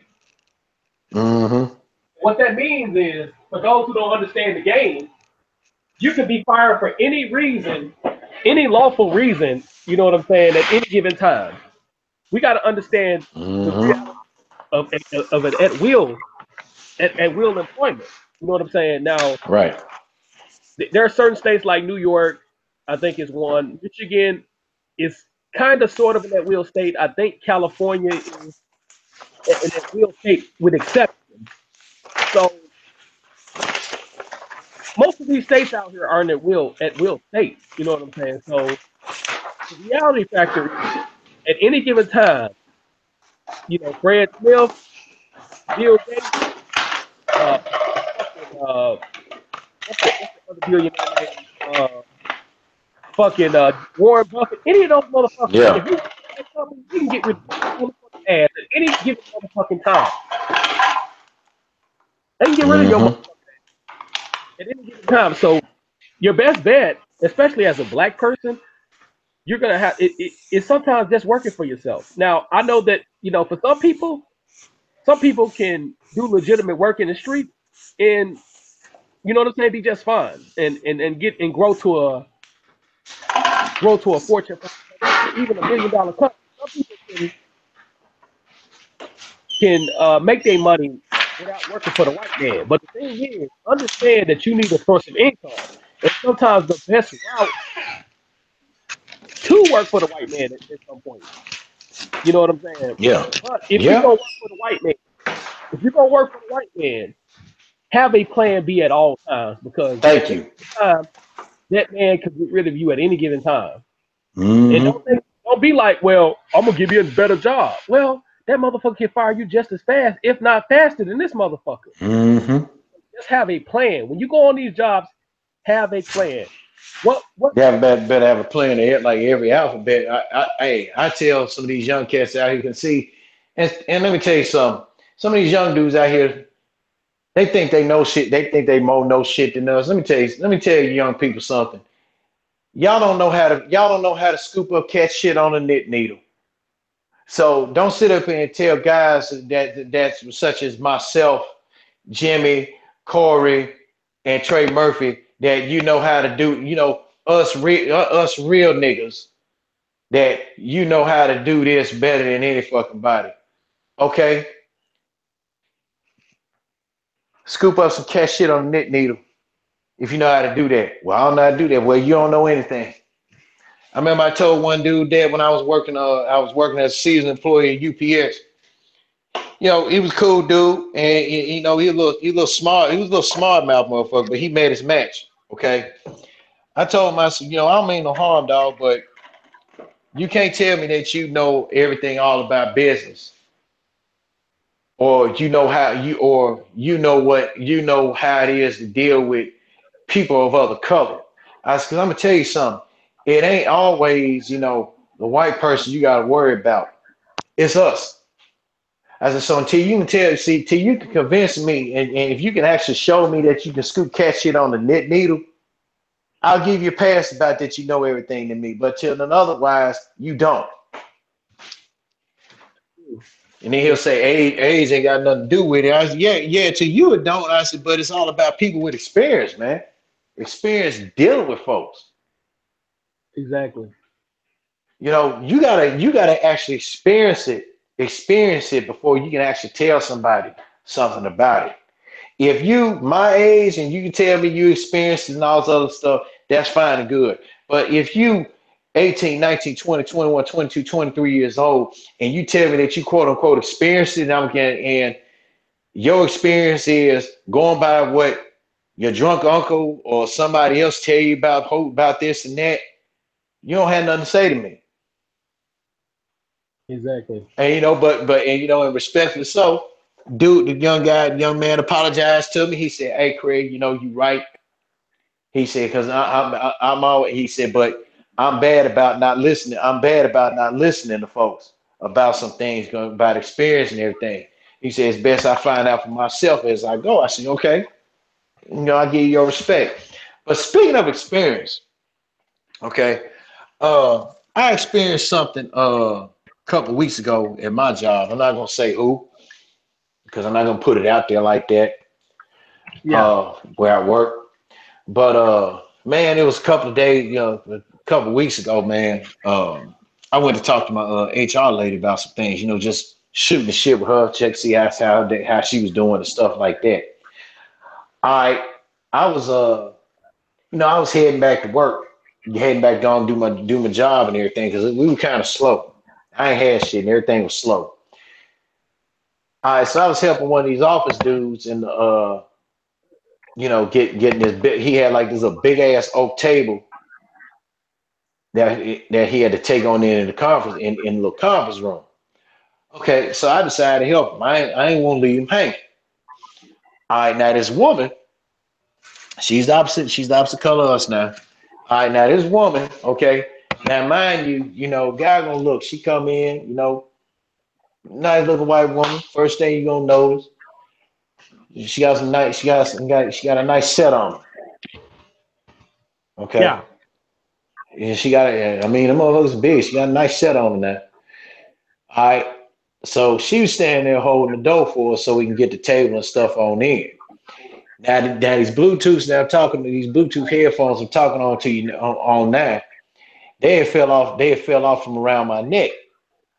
Okay, so I'm thinking, so Yeah. I said, damn, I dropped my Bluetooth. So one thing about it, I was helping him get the helping old boy get the desk in. Okay. Now I saw when the woman picked up my headphones. Okay, now I'm thinking she had them in her hand or whatever. I happened to look down, Jimmy. Uh huh. All she did, she picked them up and set the motherfuckers back down on the floor.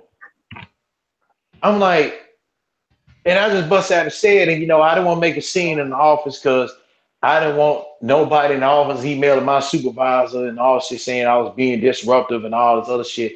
I just said to her, after the fact, when the guy thanked me, he said, hey, Craig, hey, thank you for helping me get this desk in, no problem. Old girl didn't say nothing to me by saying thanks or nothing. So when I looked, I said, yeah, you welcome. I said, you could have put my headphones on the doorknob or something. I didn't say it out loud. I said it loud enough for her to hear me, and she didn't even acknowledge. Yeah. See, that's what you call low-key racism right there. But then another partner of mine, she's getting ready to leave, so said she was talking, said old girl was talking, said, the white woman was talking with her. All right. So I guess some of the girl's co-workers is throwing a little something celebrating her promotion or something like that. The white woman gonna ask the girl, said, you gonna be eating in here with them? Say what now? That's what. No, I just said it. She because said the white woman was talking with the girl, right? The girl was black. She's mixed, black and white, but she's still a nigga. But the white woman asked the girls and said, "Oh, what you about to do?" She said, "Oh, I'm about to." They throwing me a little potluck, a little celebration of my promotion. Said, "So I'm be here with them to eat lunch." The woman gonna turn around and ask her, so you gonna be sitting here eating with them?" Yeah, it's crazy, dude. I was like, and she said, yeah. I was like, wow. And see, but yet people tell me I don't experience all this stuff that goes on. You'd be surprised. Yeah. You'd be surprised what you experience. And right now I'm just gonna say that, it's sad that we have to experience that. It's not, we didn't experience it back then, but it's not, the racism wasn't as strong back then as it is now, because the reason why it wasn't strong back then because you didn't see it, but now you really seeing it now. Oh yeah, because of you are really seeing it now.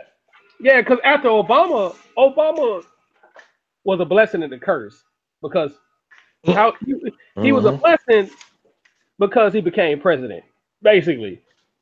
But he was a curse because all it was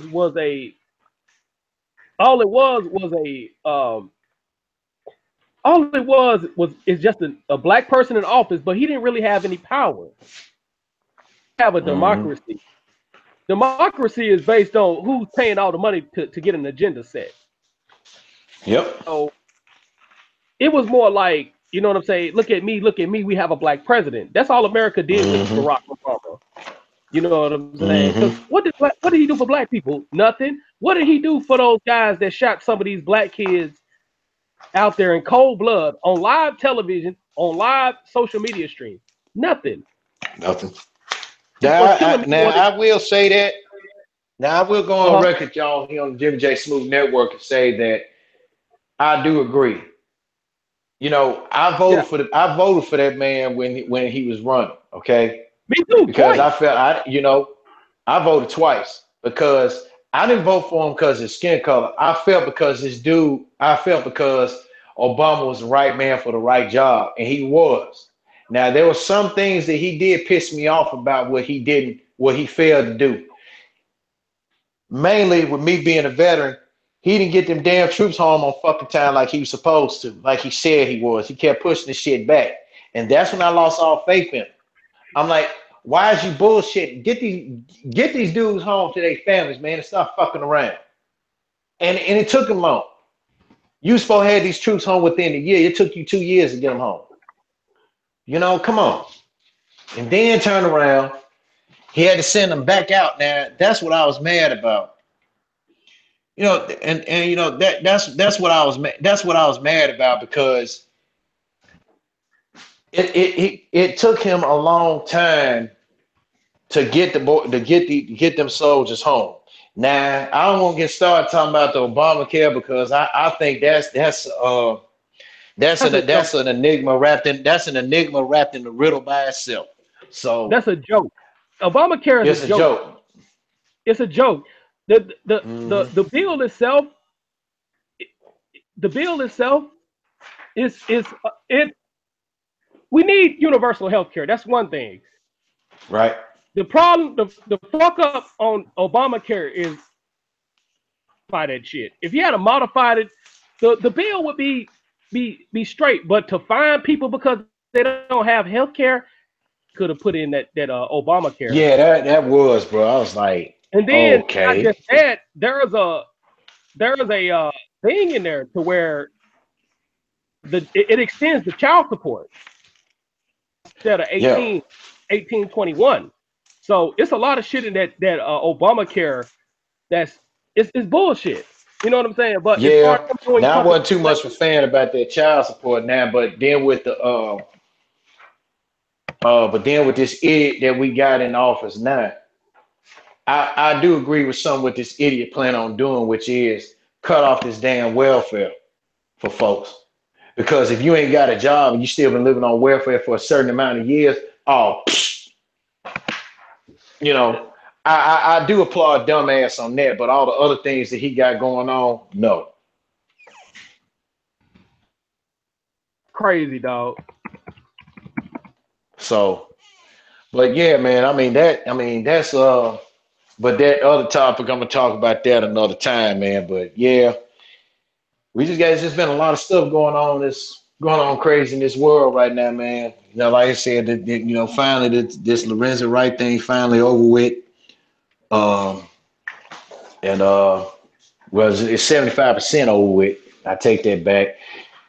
And the public transportation and stuff. And then I shared my little story. But yeah, but you know what? While I got time, I'm going to share it. I said I wanted to share a story about the best and the worst person I've worked with. Uh, Actually, it's two people in the nod. One, like you said about with Obama being a blessing and a curse. Working with my late pops is a blessing and a curse. Yeah. Cause yeah, you made money, you learn on the job, but the worst part about it was he still he still a fuck you out of something. Cause I went to and then like several times, and I told him at one point there was one time that I officially had stopped working with him back in 2008 because he was working because he kind of sold himself out working for a paint company, and I forgot who the management team was the management firm was at the time over his apartment complex. Because and it said the reason why he did it, he admitted he had wanted to get a break on a nice little break on the rent. If you work for the company, you know, and you had to pay for the affiliates, he wanted to get a nice break on the rent. But when I last worked with him, man, the man, he was drinking on the job and stuff like that. And he was listening to folks telling him, and that's why I told him when he forever lost my respect on. I said, if you gonna let another nigga tell you what to do with your child, you weak. I said, you don't know, and Jimmy, I said it right there in the complex, and I wanted this chick to hear me. And there was apartment complex manager. So, and he let the cat out of the bag and said that, well, he's my son, but he's still my help. And then that's what she said. Well, that's what he is to me. He said, I understand your son, but I look at it as that he just your help. Said I'll treat your help just like I treat everybody. I treat your help just like I treat everybody else here, and stuff like that. So it was something that she told that man what to do. Gonna tell him how to pay me or something like. Gonna tell him how I need to be paid or something like that. Right. And I told when Pops told me about, yeah, she wanted me to she's telling me how you need to be paid. She wanted me to do this and that. I said, whoa, hold on. So in other words, you're gonna sit up here and admit to me that you let some old ugly white woman, you let this old ugly white frumpy ass broad tell you what to do with your son, right? Well, she said you'll help. I said, that ain't the question. I said, that's not the answer to my question. Oh my. Yeah. I said, you let this old ugly ass white broad tell you what to do. He Yeah. well, I said, ain't no well, it's a yes or no. That ain't the question. He said, yeah. I said, okay. I said, well, you know what? I'll tell you what. I said, you pay me what you supposed to pay me out your pocket because I do my math. I said, I helped you for 2 weeks straight. I said, you give me my $240 now. I said, and after that, I don't want to work with you no more. It's just point blank. That's that on that. He said, I ain't gonna give you no 200. He said, you ain't supposed to get paid no $240. You gonna get paid what I'm gonna pay you. I said, no, by right. I said, look, I give you 35. I said, I give you $30 out of my pocket for gas to take for back and forth to take you all back and forth to work. And half the time you barely go to FedEx as it is. I said, then turn around. I said, then I did 2 weeks worth of work. I said, man, dude, you did a $2,800 job in them apartments for them units. I said, I saw her books how she's supposed to get paid and how much I was Yeah. supposed to get paid. I said, look, either you give my $240 that you're supposed to pay me out of the $2,800, or I walk. But either way, if I walk or not, you're still gonna pay me. All right, I'll pay you. That's okay. But I'm still walking though. So when I walked, now and then he gets something in the office, and the old woman telling him, said, talking about he's talking about, well, your help need to get off the property. He said, well, and then that's when he said, well, that's my son. He said, well, your son and your help, he need to get off this property as soon as possible. And so I just said, that's fine. So I took his car. And I drove his car. I said, well, let me know what time you getting off. He said, I get off at 4. I said, okay. Get off at Yeah. 4 and stuff. And then I got off at the regular time. Now when it was supposed to become the time to pay me, you wanna know how much this nigga paid me? How much this damn fool paid you? 30 motherfucking dollars. For 8 hours of work, right? For Let me 2 get this weeks worth straight. of work. Go ahead. Slave labor right there. I would have, man, Man, he would have had a I was problem. mad as fuck, and I just threw that shit right back at him. I said, "Here, I don't want it now, bro." I said, "No, I still ain't work for your ass." See that this was back in 2008. That was the last time I worked for him. But that's why I said. But the best part about it was, I learned how to from him. I learned how to deal. You got to learn how to deal with certain types of people. And when he had his head on straight, when he wasn't letting the council and all the other shit and letting niggas get in his head acting stupid, so to speak. He was on the shit. Now there was another time. Now the one, okay, that's the story I told you, man. There's another story I told to everybody else, but it was a life lesson. Right. We went over and we went somewhere. We painted because he used to paint. We went over to a senator's house. Okay, we painted the senator's house, and it was a $5,800 job. So Yeah. now it's a $5,400 job, and I calculated. I was like, okay, so 100% of 5,800, that's gonna get about like $58 back. But then I know 10% of 58 is 580. But I gave benefit of doubt. I told $58. I was cool with it.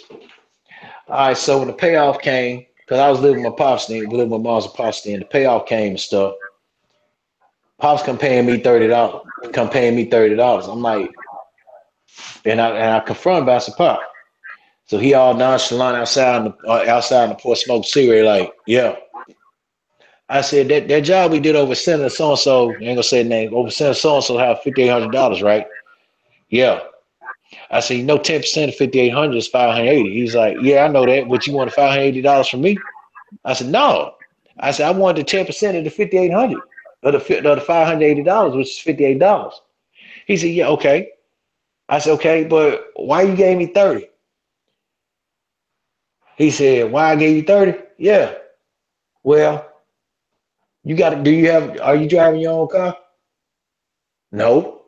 Okay. He said, I took out for transportation. He said, I had to feed you, right? I said, not really. I said, but I had my own money to feed myself.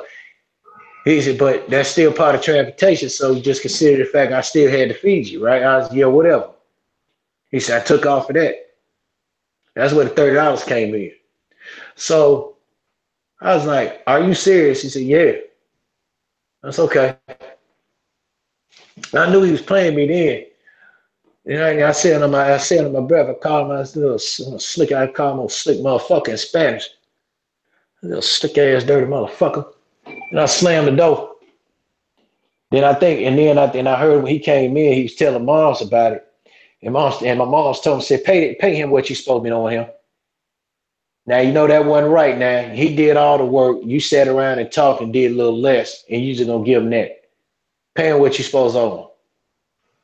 He gave me $180. Now I was satisfied with that. He said, here. He said, here. He gave me $180, and I was cool with that. But like I said, working with my pops, like I said, was a blessing and a curse. And see, the curse was he let others tell him what to do. That I didn't like. You ain't supposed to let nobody tell you what to do with your child and how to handle business with them. But the good thing about it was that I learned how to deal with all types of people, cheat people, how to handle business, how to handle your own books and stuff, and all that. That way, you know how much you're supposed to get paid or whatever. So he, like I said, he was one. And when I first started working at UPS, I worked with a good group of guys, Then but then like in the later years, man, let me give some shouts out here. Big shouts out to my old UPS crew, Terrence Rush, Courtney Staves, and my old running buddy from high school. He worked out there, Marcus Rogers. He was out there too. Most definitely. We worked with a good crew, but and then because I started right after high school, and they floated me around and stuff, and I felt at home with Terrence's group. Yeah, they used to tease me a lot about me not having a car and stuff like that, but I ain't let it bother me. But like in the later years, like the guys, some of the guys, they became supervisors and stuff like that. When there's always that one employee that come in and I just call him Mr. G. All right. Right. He was a young cat, and I think his family was well off financially, very well off financially. I mean, anytime your mom can buy you your grandmother can buy you a Cadillac Catera, Mm-hmm. straight up with no note, no nothing, it's yours. Buy your brand because Cadillac back in 1999 through 2001, man, they were some hot buys because Cadillac was on the come up that year. I mean, anytime when your grandmother, like I said, when your grandmother got banked like that, can buy you a brand new Cadillac Catera off the line or basically off the ground with the price tag on with no note and stuff like that. Yeah, shit, hey, I'll gravitate to your ass too. If you got money like that. But when they start with, like I said, when guys like another partner of mine, Charles Bell, by the way, uh when all them started kind of gravitating to Mr. Money to him, I was like, what the fuck?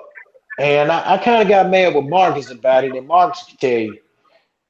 And I said, why the fuck is y'all gravitating the dude right there? I said, man, all he got is money.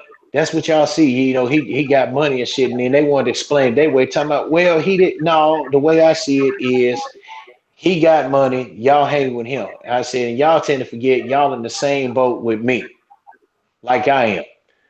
But and Terrence, he kind of made a comment, and we had a fallout about it. And he was like, "Well, Craig, here's the difference between us and you. You still stay home with your parents, and you ain't got a car. He got his own shit. He got money. He got this and that." I'm like, okay, say no more. And I was kind of mad with Terrence for a while about that, man. I was like, okay, I see, because I ain't, I want, I'm one person that you can't afford the luxury to insult me the way, but the way he did, but the way he did it, I kind of lost respect for him on that. I was like, Right. wow, okay. And then, also plus you know, he he had, before he became officially off the market, he had him a little honey that worked in the same area too. So that was like, oh, okay, strike two. Like you hang around with this motherfucker, you hang around with Mr. G now because he got money. He ain't had to work, he ain't had to lift a fucking box in his life in his job. Now he supervised along with you. Then you get the girl working in the same area. And I'm like, okay. I said, okay, now I see how this work goes. I said, now I see how this works. Okay. And now there was a lot of resentment with for me towards that. And and some man, I even had one white dude work there, a guy named Allen. He hated me for some reason. And I really whatever I did to him, I really didn't give a fuck. I'm just being me, just being me. So, but I was just like, but like I said, I work with a good group of guys, and UPS in the news right now for some BS. But the Mhm. one thing I did like, the one thing I did like about that job though, you were you had a union base. Right. If shit hit the fan, hey, you can hit your union rep up. You know, and that's the Yeah. one thing that FedEx. That's the one thing FedEx is scared of. They're scared of a union because they know if a union come in, the next day is going to be on news that FedEx going to have to shut its doors down. The thing is, a union can be a good and a bad thing. Let's say you're a company starting out. Uh, Now, having a union would be a bad thing starting out, especially if you're a company less than 10 years old with less than $1 billion in revenue and stuff like that. That's not a good thing at all. Under no circumstances should any owner allow a union to pop off and drop off. You should have human resources should have. To be honest with you, owners should have enough sense to address every problem racially Mm-hmm.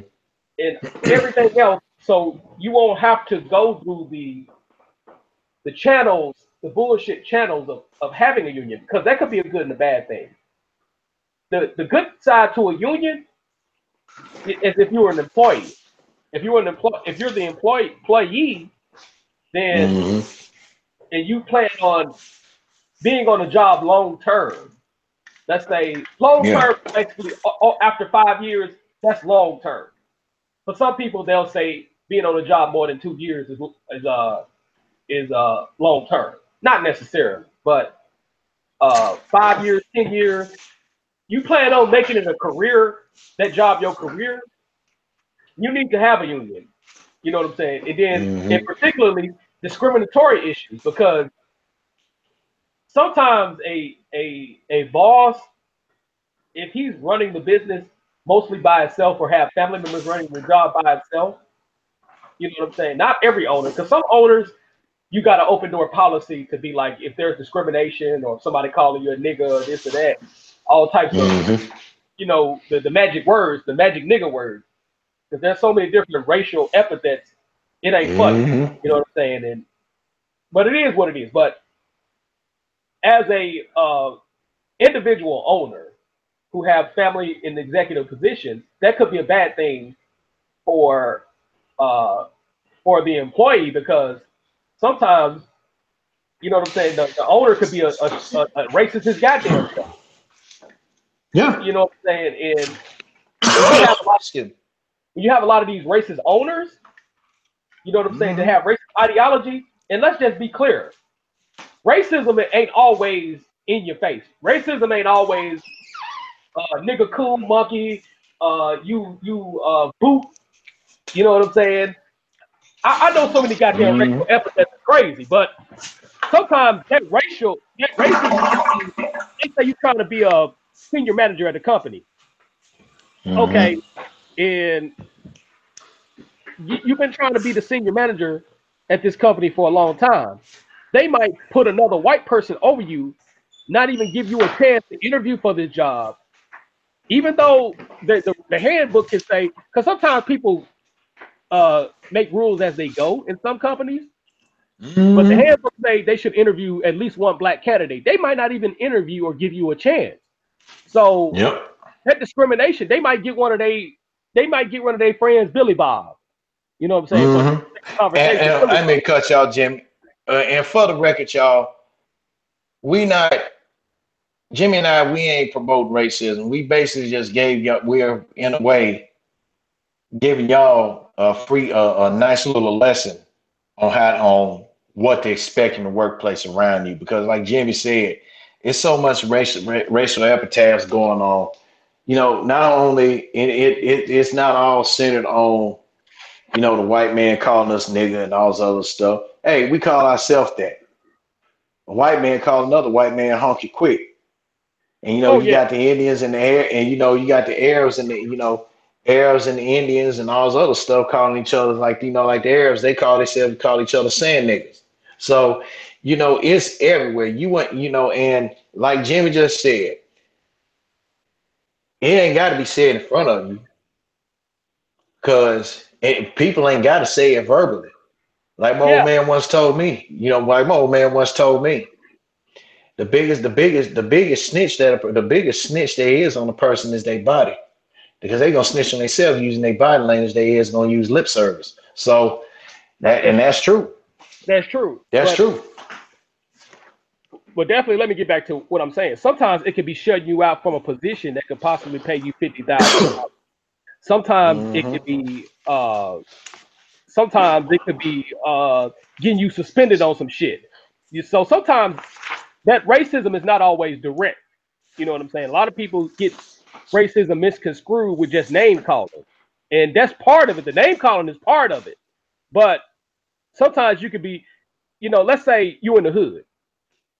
Gentrification is a form of racism, because basically what they do, they raise the prices up on a lot of these properties up in the hood.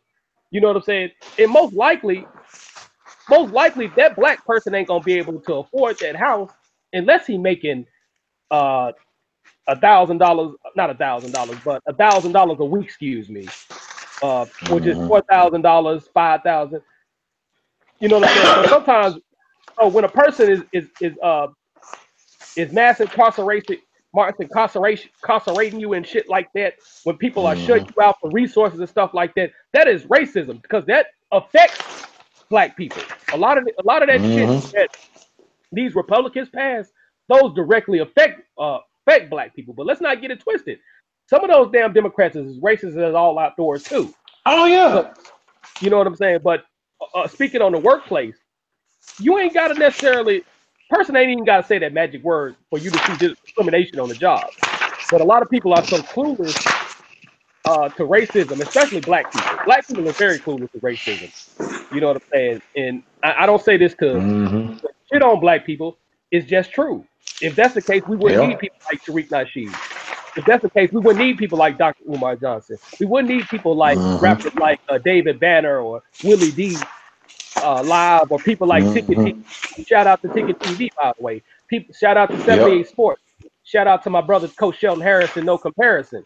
We wouldn't need people like them to put us on game. We wouldn't need them. You know and also add yourself to that list too. Yeah, we wouldn't need people like myself to understand, to give the word on racism, what racism is. You know what I'm saying? Because I've been on jobs, man. You know what I'm saying? I've seen other people get discriminated against, for sure. You know what I'm saying? I've seen people clear cut get discriminated against. And You have managers that are looking their face, smiling their face. Oh, hey, how you doing? How you doing, Big Brody? Mm-hmm. Next thing you know, they planning shit behind the back. You know what I'm saying? One minute they Mm-hmm. they call themselves reprimanding the people of their kind, but you know what I'm saying. The next day they doing little slick shit to try to get you off the job because Yeah. you say something and stuff like that. So Hey, and then go ahead, cause I want to share because when you said that remind me a partner of mine's a partner of my pops, man. His name Ronnie. Cause he worked out there FedEx in the Rampage. I call him Slick. And for the record, Southside Class 96 is not our Ronnie Slickborn. This an entirely different one. So, but I call him Slick because man, he one of them types, he one of them, how can I put it, describe him? Like you said, he'll smile in your face and then go back, talk back behind your back. He one of them types there. And then, but see, here's the side thing about it. He'll admit that he fucking did it. I'm like, wow. Like him, I worked with him. He was a rampage for a flight I used to work, but I worked on at night. That man would go and and I remember, like I said, my boy B. Levesque was our manager. Ronnie would go back and tell that man, would go back and tell shit that ain't even true. Talk about that I'm lazy. I'm like, no, whoa. And there was one time Bill had said it straight. Wait a minute. If CJ lazy, he said, shit, the dude, I don't know what you see, but I know what I see. Yeah, he may have about some lazy this time, but I look at it like this: as long as he get the job done, you don't have no right to complain. But Ronnie the type of dude, man. That's why. And I used to make him mad. I said, "Yeah, you pops his boy." And I said, "Yeah, you pops his second fiddle." So I ain't never been second to him. I said, and he would say, "Well, you the second." I said, "No, I'm the first. Craig the second, meaning I'm my own dude. I don't play second to nobody." But Ronnie was the type of dude. I'm gonna get to my UPS story in a minute. Ronnie right, was the type of dude, man. Ronnie was the type of dude that, like I said, he cool, be cool with you one man, but then when it comes to business, he'll fuck you over. Like when I first worked with him over international, man got to complaining about me to a Rampage by the name of Zach Cook. Big shout out to him because he's a mutual friend, another one of my Facebook friends that still work out there, Colin Gibbs. That's why I say I'm gonna share that FedEx story in a minute. Well, that on another live episode. But like I said, Ronnie was the type of dude. He'll smile in your face and then he'll turn around, he'll cross you out behind your back, but then he'll fucking admit it. He one of the ones, the old saying, you throw the rock and hide your hand. He the epitome of that. He'll throw the rock out the window, hide his hand, but then he'll later admit it. Yeah, I threw it. You know,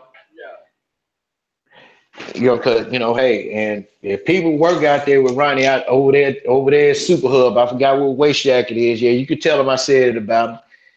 He cool, but hey, he do some fuck boy shit. He probably oh still do man, some he oh yeah, he could, but he'll still do some but he still did some some F boy shit now. So and it wouldn't surprise me he's still doing it now.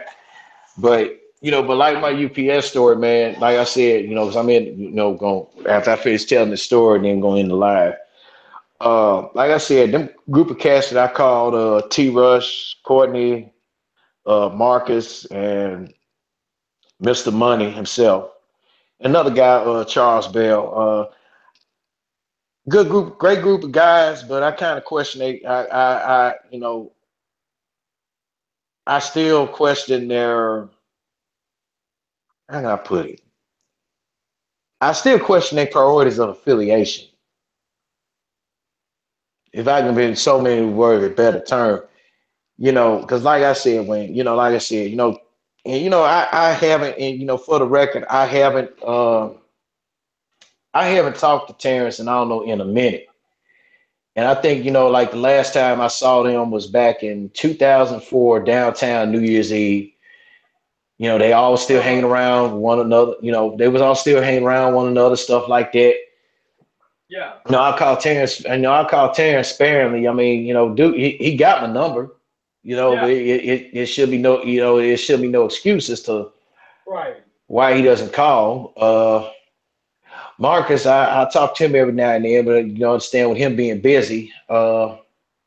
Moneybags, he's married, he's busy traveling the world and stuff. Yeah. And last I heard about with Charles, man, I talked to him briefly. He had a stroke. I think that was about last year. I don't know if it was last year or the early part of this year, but he had a stroke. And I talked with him a bit. I told him, I said, and I had one myself. So I can relate to him on that. And just told him, man, I said, it's gonna be a minute till you get your bearings and your bearings and everything else back going. So I know how tough it is, but like I said, but I didn't like the fact that, like I said, when Mr. Money came around, it didn't take him long to climb the ladder. I mean, come on. The man made supervisor within a month after he was hired. Are you fucking kidding me? And Out there at UPS. I don't have no problem with that if the motherfucker know what he's doing. But the problem is when you shut out people who've been trying to get that position for years. Yeah. Bring your homeboy Billy Bob and Clay T in. You know what I'm saying? I have a problem with that. You know what I'm saying? Because at that point, you have an agenda at that point. You know what I'm saying? So if the guy know what he's doing and he comes in a month later and becomes supervisor, that's cool because I know black people that climbed up the ladder like that at jobs. I done seen it out here in Houston. And the thing is, and I'm going to tell you guys something, there's a lot of supervisory positions that are open out here in Houston. So that's the reason why I recommend when somebody talking about they want to find a place where they hire people, they'll hire you if you have experiences, especially. The only reason why I won't fuck with management because you know what I'm saying, the headache. But if you can tolerate the headache per se, you know what I'm saying. This is a good city to go to. You know what I'm saying. This is a good city to go to, and I've seen black people climb up that ladder within months. I done seen one guy, he climbed up the ladder like in a couple of months of being at the job with him. You know what I'm saying? But he earned that spot. He knew what the fuck he was doing. But and I seen go ahead, Jimmy. But you got some dudes that's just college educated, ain't got no experience in the motherfucking warehouse, ain't got no experience on the plantation, and coming in running shit. Motherfucker, what the fuck you can tell me, motherfucker? That's my thing. Thank you. And like I said, this is back in 2001, and I'm gonna tell you how I was. Here I was in 2001. I was 21, 20.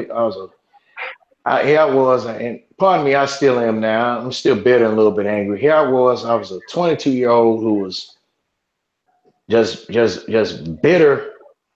I was a very bitter and angry person back then, around about that time. And then you know what? And how, like I said, how my boy T. Rush took that man under his wing. I was like, "Are you fucking kidding me?" Yeah. But and then I also Courtney, when he was my supervisor briefly, I never had a problem with him, but I had a problem with the way he was fired. And man, I was just like, what the fuck? I won't get into detail, but I mean, when I say I won't get in detail about it, that it was just so fucked up, man, that I saw it. Me and another guy that I was sorting with, I'll just nickname him LC. We looked, I was like, what the fuck just happened? Right. And I looked at LC, he was like, what? I said, Courtney got fired.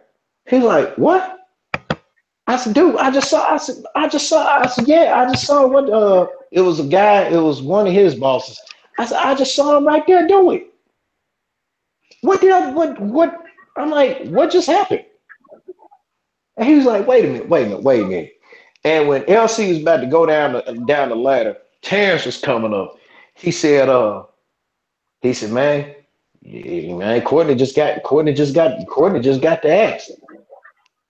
And we just looked at one another. Me and LC, we just looked at one another like,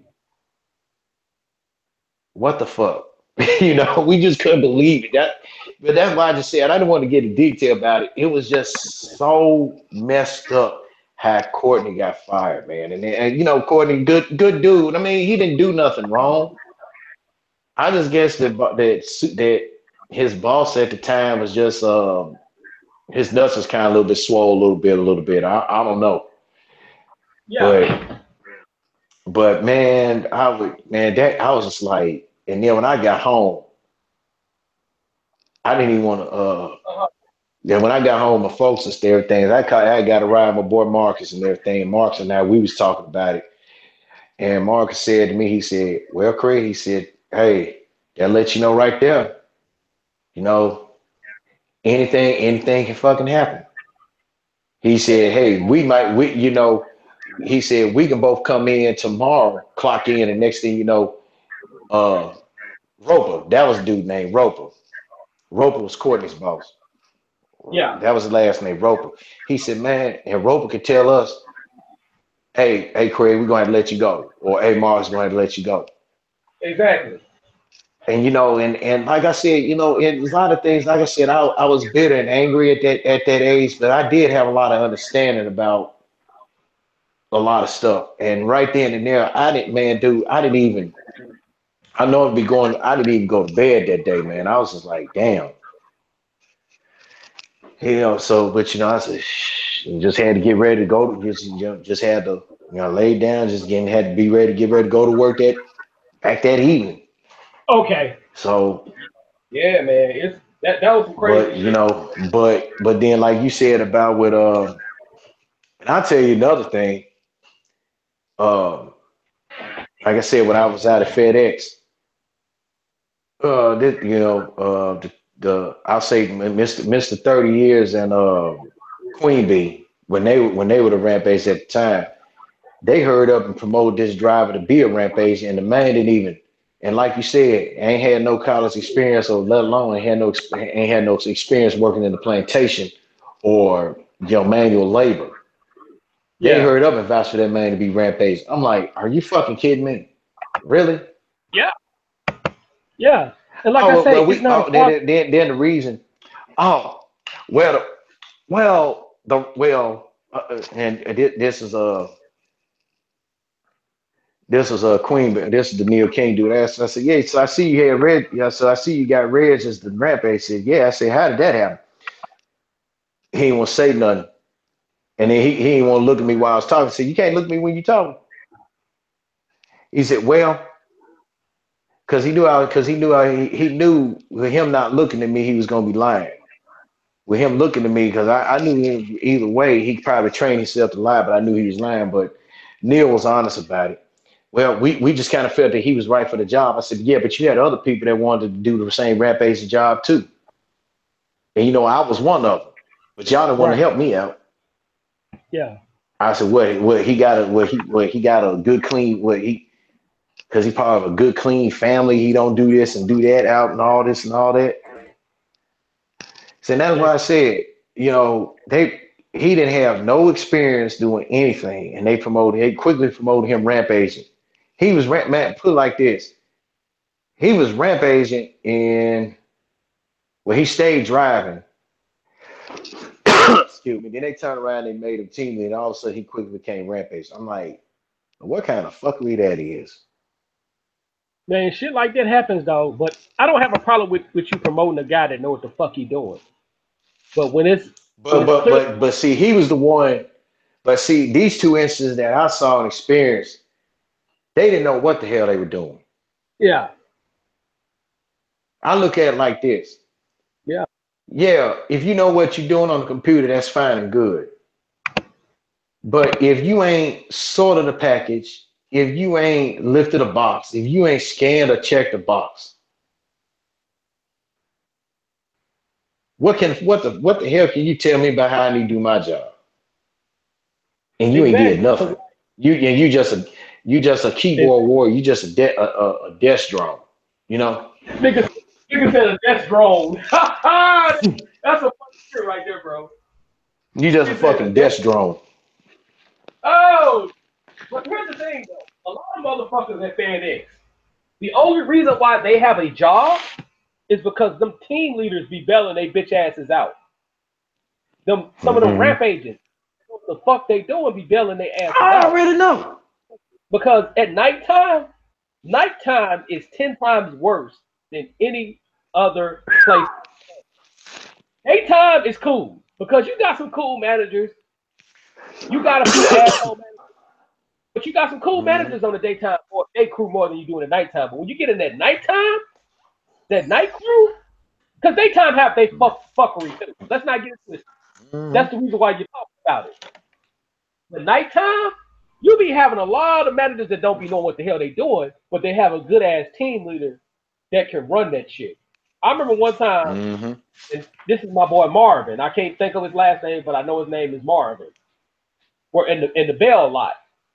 When Miss Vaughn Rice, she's now newly retired at FedEx now. Shout out to her. You know what I'm saying? I've never had a problem with her a day in my life, but I've seen her straight go in. So this is an older black woman, but I've seen her go in on some people, but she never had a problem with me. So I'm not going to put my feet on her, per se. But the thing is, I seen Marvin run that whole Bell lot operation when she was gone. Like he was the fucking manager. He did everything she did when she was on vacation for those 2 weeks. He did everything she did and did everything he needed to do. Now let's not get it twisted. I'm not even gonna act like Marvin is a fucking saint. Marvin is a fucking asshole. But he never fucked with me because he know what type of person I am. You know what I'm saying? So, but Marvin is an asshole, but he can run shit. So if he got a management position, you know what I'm saying, then I wouldn't have no problem with it. Even though he's an asshole, he can run shit. He knows how to run shit. So it would be fine. But the only reason why he's never gotten a management position, because they done came to him 1,000 times over, is because he's rejected that shit multiple times from what I know.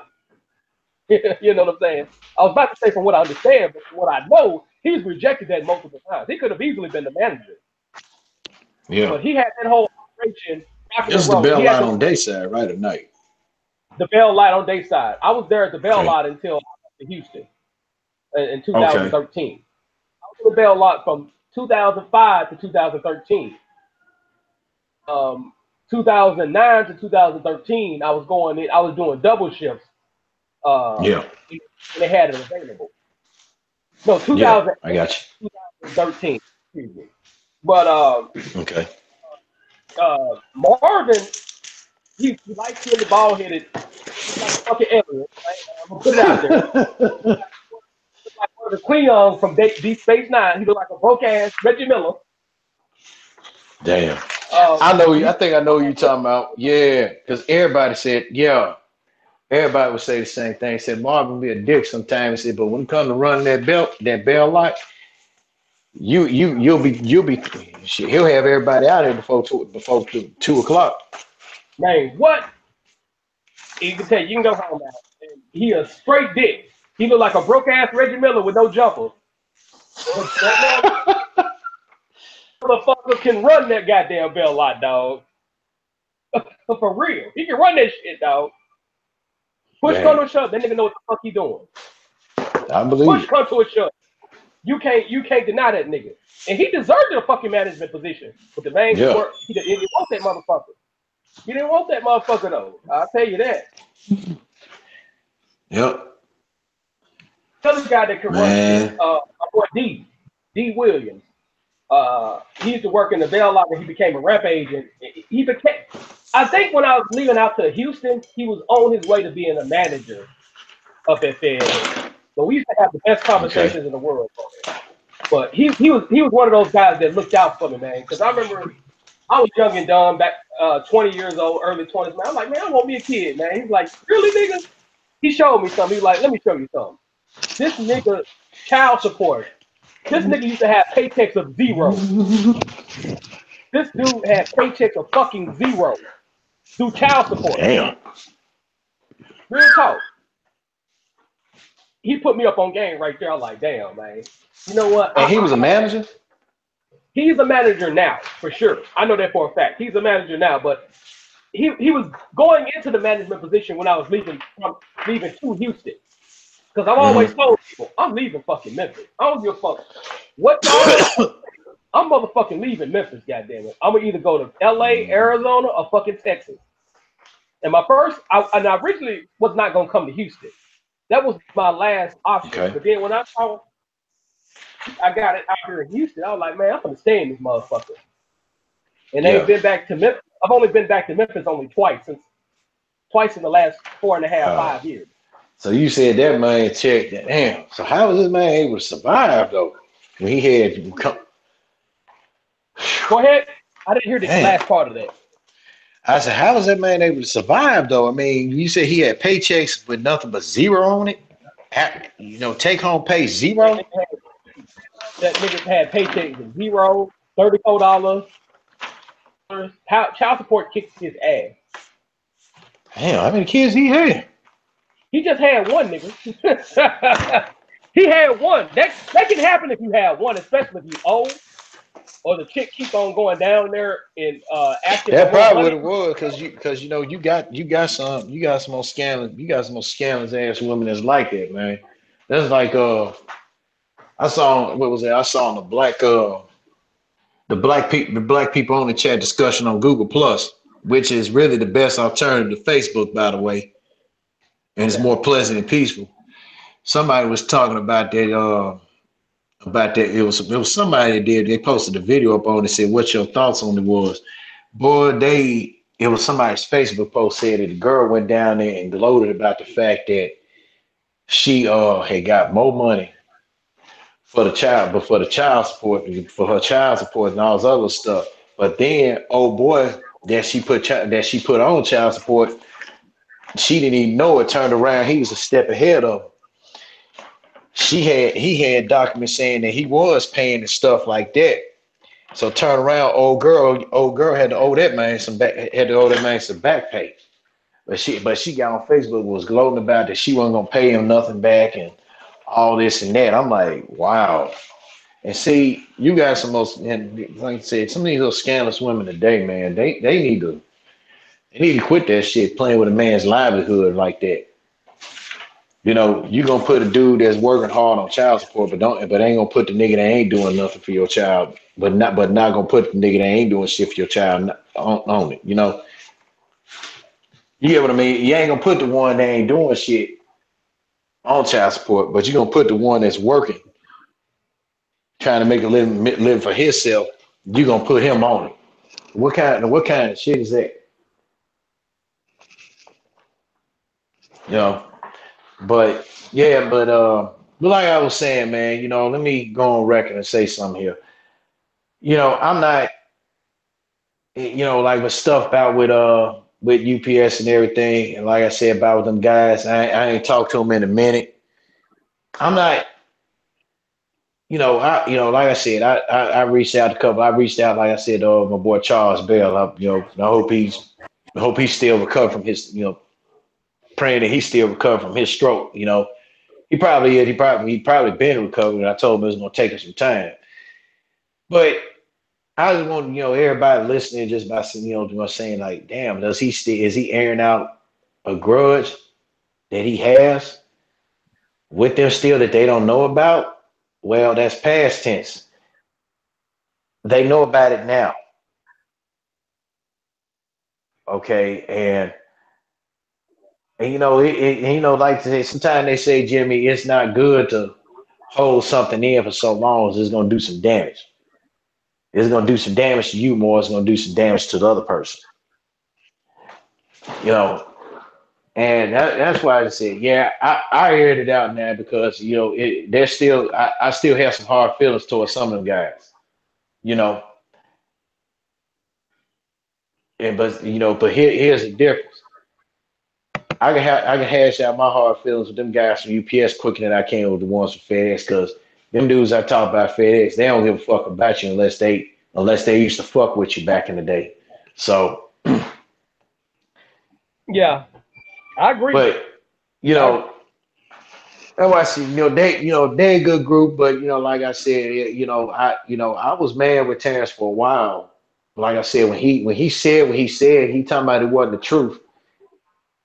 Yeah, to me, I knew my situation better than everybody, but but the one golden rule that you don't do with me is this: you don't humiliate me in front of a bunch of people to get your rocks off and to get some props. I totally agree, bro. Mm-mm. People got to stand on No, code. People got to put some respect on. no. You need to put, People got to put. just because People, all of a sudden he your friend now because he got money. He got money like that. That don't mean you disrespect somebody like myself. Yeah, I would go on record and said that. Yeah, so what? I lived with my parents and stuff for a while. Yeah, so what? At the time, I was dating, but I wasn't seriously dating. Yeah, so what? I didn't have a car. Yeah, so what? I fucked my money off on. I had my credit card debt because I was maxing out credit cards like it was nobody's business. You know, I had credit card debt to pay. I had this and had that. Now, but that'll give you the incantation that you knocked me about it. That didn't get him the incantation. exactly. Well, that didn't give him the luxury, or really him then. That don't give anybody any luxury now if they can afford it to knock somebody on their situation. It's people that's my age and above still living with their moms because their parents are sick or whatever. Yeah. Hey, I was living with mine because man, I wasn't ready to get it. I was ready the first time, but but then again, I came on back, and it's just, I came back that second time because I did leave my folks' house around about, I said between 2002, I think around about 2001, Yeah. 2002, something like that, Correct. toward the end. So, and then I had to come back because pops was being stupid and stuff like that. And then until I moved out again in 2007, that's when I moved to South Haven. But for him to do that at that time, I mean, I was mad. And Terrence knew he was mad. He pissed me off at that time.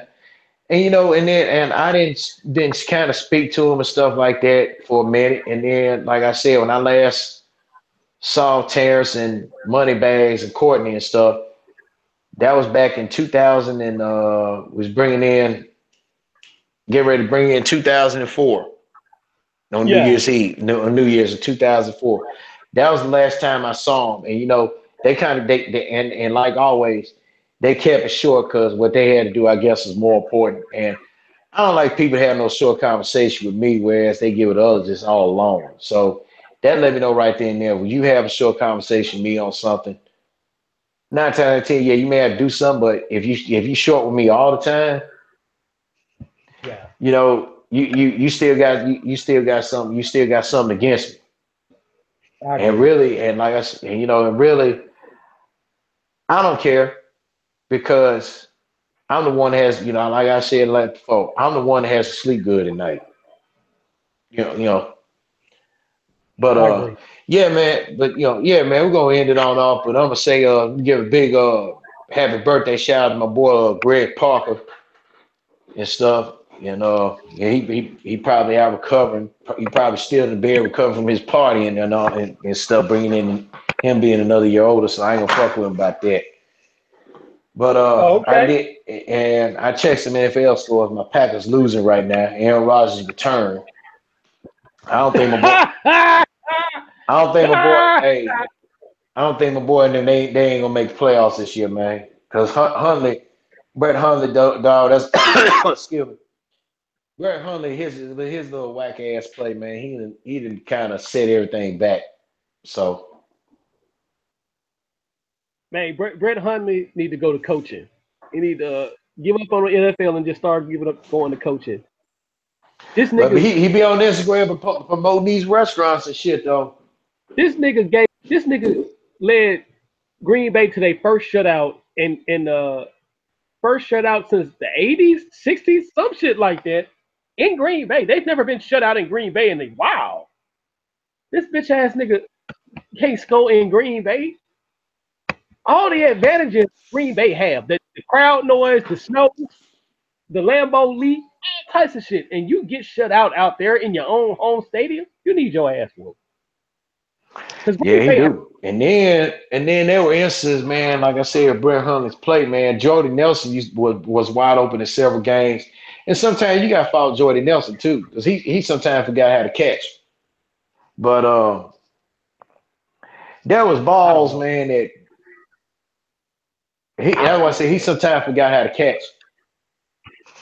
I don't know, man. I mean, dude, you got all these weapons. Mm-hmm. Wide receivers, dog. Is Randall Cobb still there? Yeah. Yeah, I mean, come on, dude. You got Randall Cobb, Jordan Nelson, all them motherfuckers out there, dog. And you, I don't even know if Jared Cook's still there or not. man, I'm so out of football. It's ridiculous, dog. That. I mean, outside of college sports, you know what I'm saying. Mm-hmm. And I think we need to start a league of our own to make them shit or get off the fucking pot. You know what I'm saying? But I digress with that one. But damn, dude, come on, dude. I was mad as hell Brett Hundley did that shit, but then he get on Instagram the next day, posting up some shit. He posted up some little shit. I wanted to comment on it, but I didn't want to give myself block on there because I'm like, I was just looking at this shit. I'm like, really, dude? We get our ass whooping Green Bay. You want to post up some bullshit? That's crazy, dude. And then Jim Moore, the coach, what Jim Moore Jr. is known for, accusing people of being a coach killer. He want to talk Fisher? about Jim Moore. Jim Moore. Oh, okay. Not his dad now, not playoffs. UCLA Jim Moore. Playoffs? Oh, that was his dad. Yeah. Oh shit. Yeah, but it is what it is, man. It is what it is with that motherfucker, dog. Yep. Playoffs. Yep. Yeah. But yeah, man. Let me update some college basketball scores. Miami beat GW, which no surprise. Purdue beat Butler yesterday. Kansas barely beat Nebraska. They barely beat Nebraska, of course. Rutgers beat Seton Hall. What the fuck? Yeah, I was shocked with that. But then Seton Hall star player, he had 6 points, but he had 25 rebounds in the game. I'm like, Oklahoma State. Okay, but how many of them? Oklahoma State beat Florida State.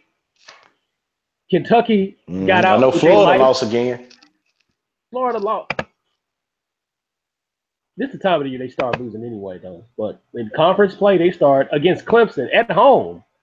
The fuck? Mm-hmm. But what makes this so bad though? Florida returning everybody from what they had last year. Plus, they got a nice recruiting class, and they playing like shit. Yeah. And they still shoot 100 threes a game and shit like that. Mm-hmm. They still shoot 100 threes. I know my boys play Tennessee tonight, though. You talking about Carolina? North Carolina?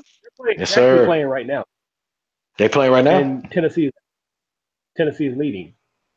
Okay. Tennessee leading, but that's not a guarantee they go win. I mean, let's just be honest with you. A couple of times we played Carolina. From what I remember, they lost to Carolina. You know what I'm saying? I remember it was one where they beat them in the 2000 tournament, though. Yeah. UNC beat Tennessee in the tournament, but yeah, Tennessee is leading by 6 at halftime. Baylor's slow dog. Arizona State, they're doing a damn thing this year. Number 5 in the country. They beating the shit out of Vanderbilt right now. Wait a minute, Arizona State is ranked number 5. Yeah, Arizona State in basketball, ranked number 5. They sending the Who the Commodore. fuck do they got? Who? Arizona State. I don't pay attention to college recruiting, college basketball recruiting like I do college football recruiting, but No, no, I'm just saying. I'm talking about why they rank so high. Who they got? Who they got on their team? We don't know about. You know. well, you got to understand, Arizona is right by California, so they get those leftover California players because the whole state of California, you got a shitload of talent out there in California, so you can easily run up on a missing gem out there. So Mm-hmm. don't underestimate those Arizona schools. Same with schools that's nearby, in Colorado states. You know, like Oregon, they mostly recruit in that area. Yeah. So it is what it is, man. But yeah, man, you got teams that it's an upset season right now for college basketball, and it's been upset season lately, man, because it's crazy. I know. And I'm Jonathan Williams like, III South, he they're looking to suspend him after throwing he threw a vicious they're elbow looking to yesterday what? against Jonathan Williams III. He threw a vicious elbow versus North Dakota. The North Dakota game that Gonzaga has barely escaped out of. But they already got Damn. 2 losses this year. Gonzaga. Yeah. I don't know if they're gonna run the table and go undefeated like they did even in conference play. I don't think they're gonna have a couple of losses, especially. Good. Wait, cause you was fading in there. You said Gonzaga already lost 2 games.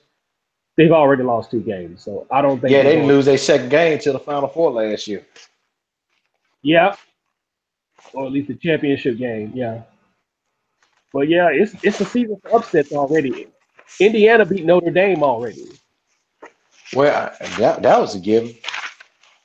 Yeah, because they run that badass motion offense. So that motion offense for Notre Dame. I mean Notre Dame. I mean no, Indiana won. So shit. Who's the head coach of Indiana? I'm kind of Uh, mixing the Archie Miller. Archie Miller. Archie They Miller. they run a version of the motion offense. Yeah, they run that, and then they run a half court trap. And see, he Okay, messed that okay, up yeah, by, yeah, and see, he messed that up by sticking with it against Duke. See, with yeah. Duke, you Okay, yeah, can't yeah, run the yeah, yeah. same defense all the time. If you can shut them down with one, then you got to come up with something different on the other. You just can't, because when they figure you out, that's it. Yeah, because Duke, one thing about Duke, you can stop them from shooting and shoot them out the game. Man, you can beat Duke. Mm-hmm. You know what I'm saying? Especially with Mm-hmm. experience. Duke University too. But that's why I found out the legendary Coach K. I cannot stand Duke University. I'm gonna go on record and say that shit. But never I forget have that too. he's he's the Greg Popovich, the Phil Jackson of college basketball. You can't never count this man out. This dude can have a bunch of Catholic white boys. He can still beat your ass with him. He can have a bunch of Mm-hmm. hood niggas. He can beat your ass with him. He might run off 2 championships on your ass. Who I know in history. And they coached a bunch of white boys, won a championship.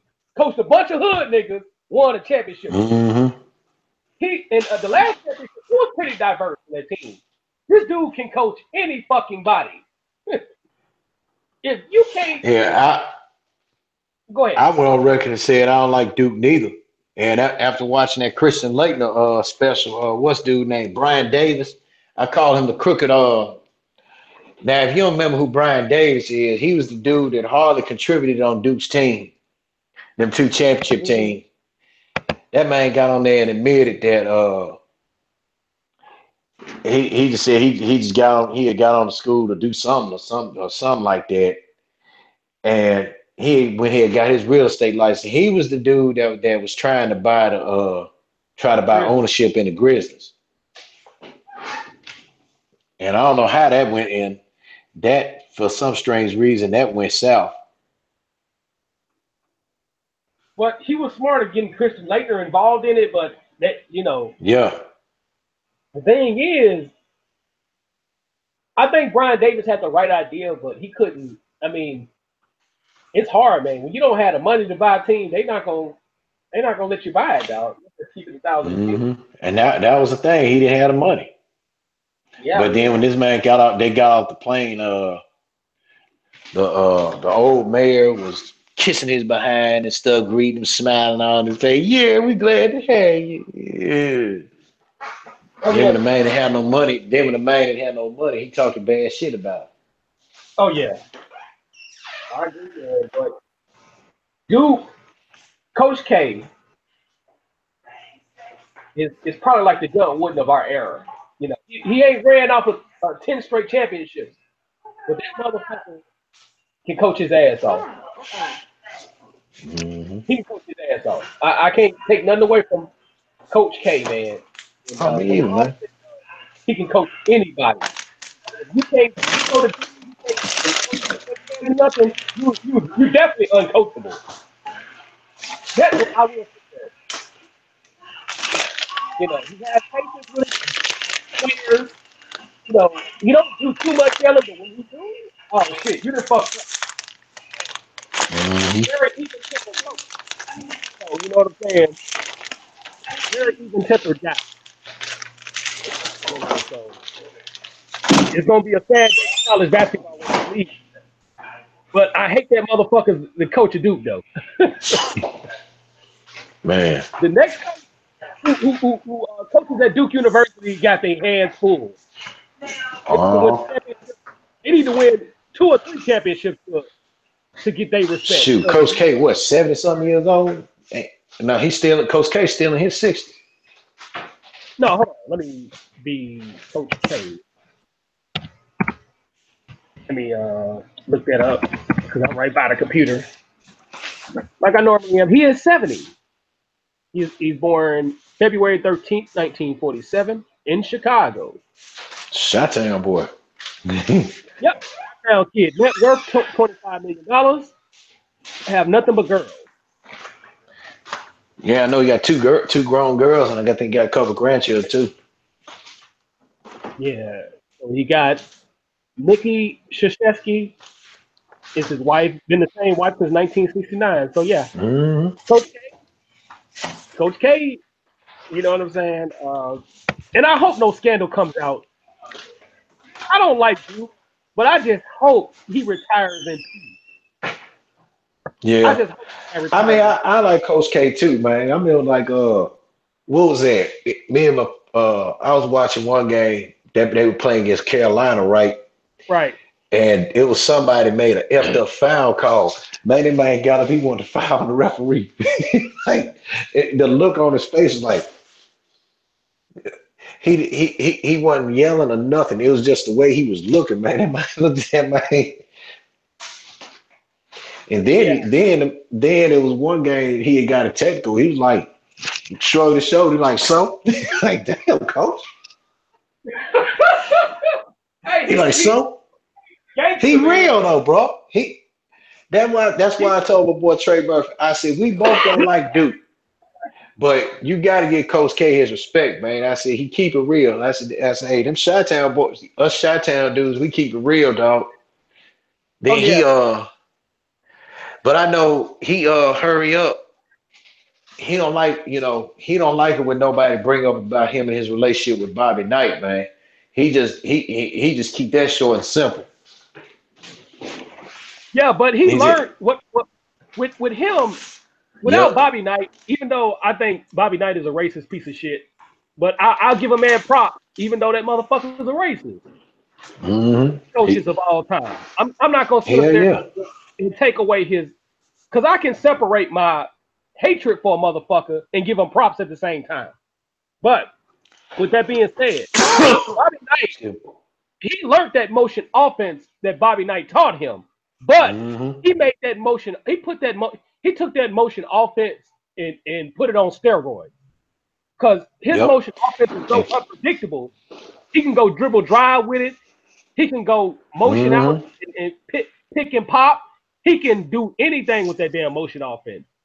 And a lot of that, the dribble drive, the uh the origins of the dribble drive, a lot of that came from Coach K slash Henry Iba's version of the motion offense. Yep. Because you can do so many things with the motion offense. It's crazy. And then man. and then when you look at you speaking of the dribble drive, man, Coach Cal, Cal the Crook, he running it at Kentucky. Who else? I think what pro team run it? I know Milwaukee Bucks, they run it. But they run it, but they don't run it. They don't run it right though. Mm-hmm. And I'm gonna say this about my feelings about Milwaukee, young team, and they right now they 15-13. Them dudes need to be 20-8 right now. All that young talent in their team, and you got Jason Kidd who know how to coach, who can coach his ass off, and you only can win 15 games. Man, that's crazy, though. Come on. Mm-hmm. Because Jason Kidd is a point guard, man, and he knows. I hope Jason Kidd don't get fired though, man. But he didn't. But I'll tell you this: he didn't turn Giannis into a beast. You can tell he got some of that Jason Kidd in him with the way Giannis is playing. Giannis is an MVP candidate, bar none, dog. Giannis is an MVP candidate. The boy is 6'11", can dribble. He can pass that motherfucker. Wasn't he the first NBA player to be in the top 5 in every statistical category? I think he was top 20. He's the first guy to be top 20. He's not top 5 in everything. But he's top 20 in every major statistical category. Top 20. Yeah. Which is still a feat to have. Yeah. That's a hell of a feat. But what I want to know, like I was saying, what I want to know is what was on management's mind when they gonna trade Greg Monroe to Phoenix for Eric Bledsoe. And you should have traded some draft picks for Eric Bledsoe. Now they really don't have no inside presence. And then that was the stupidest trade ever. And then I also said this morning that they think they're gonna release Gary Payton's son. You got to do what you got to do as a business. You know what I'm saying? You can't put your emotions in it. You know, you might be cool with Gary Payton, but shit, you got to do what you got to do. That's the way I see it. Yeah. The way I see it, man. So it is what it is. It is what it is, Brad, homie. But I got to give a shout out to Giannis, man. Giannis, that dude family went through hell going to Greece. You know what I'm saying? They were because his family's from Nigeria. So shout out to my Nigerian people. You know what I'm saying? Mm-hmm. You know, live and direct. A lot of y'all out here in Houston. You know what I'm saying? I got a shout out to my African people. But Giannis' family went through hell in Greece. And I am so glad that dude is succeeding. I read about his story on Wikipedia as well as another website. And dude, his family went through a lot of hell to get that kid where he did. And his father, shout out to his father. I can't think of his name off the top of my head, but I like to say people's name because that's just the type of person I am. But his dad dedicated his whole life to make that kid successful. Right. And we need more dads out here like that. We need more dads like LeVar Ball. Now let me say this. God. Let me say this. Let me say this. Let me say it. Please let me say it. Oh God. We don't need LeVar Ball's arrogance. Let's just put it out there. I'm not gonna shit on the guy completely, but with the intelligence, you have to have some type of intelligence to believe in your kids enough to be like, you know what? My son is 16, my other son is 19. We gonna take this big baller brand to another level. Going to the Euro League to promote his brand, that's intelligence right there. I cannot shit on that guy for that. No, I can't either. Now, as far as this nigga talking shit in the media, okay, tone that shit down, LeVar. He's a good father. And the Lakers told that man, and they're kind of find. Excuse me. One of the Lakers beat writers, what's her name? Shelburne. Yeah. I think her name Lisa Shelburne or something like that. She said that LeVar was told this 2 months ago. So they said, so essentially, I'm bringing forth a story that's 2 months old. I mean, he really do though, dog. And then see, that's I, you know, I mean, I get the man props for what he doing, but I mean, but LeVar, come on. And I was listening to I was listening to something about what Charles Barkley was saying about the man. And Charles got basketball sense to the point where he know he right. And I'm gonna tell you something. If you ever listen to him, Shaq and Kenny, when they cover the NCAA tournament, let me give you a number that's gonna astound you. 97.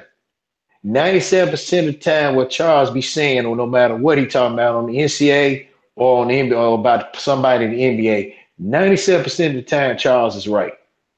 And he's honest. He's honest. And like as far as like political stuff, don't with the race stuff, like Shannon Sharp said, big shout out to him anyway. You know, if you're gonna quote Charles Barkley on something, quote him on basketball and politics. Don't quote him on nothing about race. And he told that to Dez Bryant. He said, if you want to quote somebody on race, I'm the guy you need to quote. I'm like, whoa, Yeah.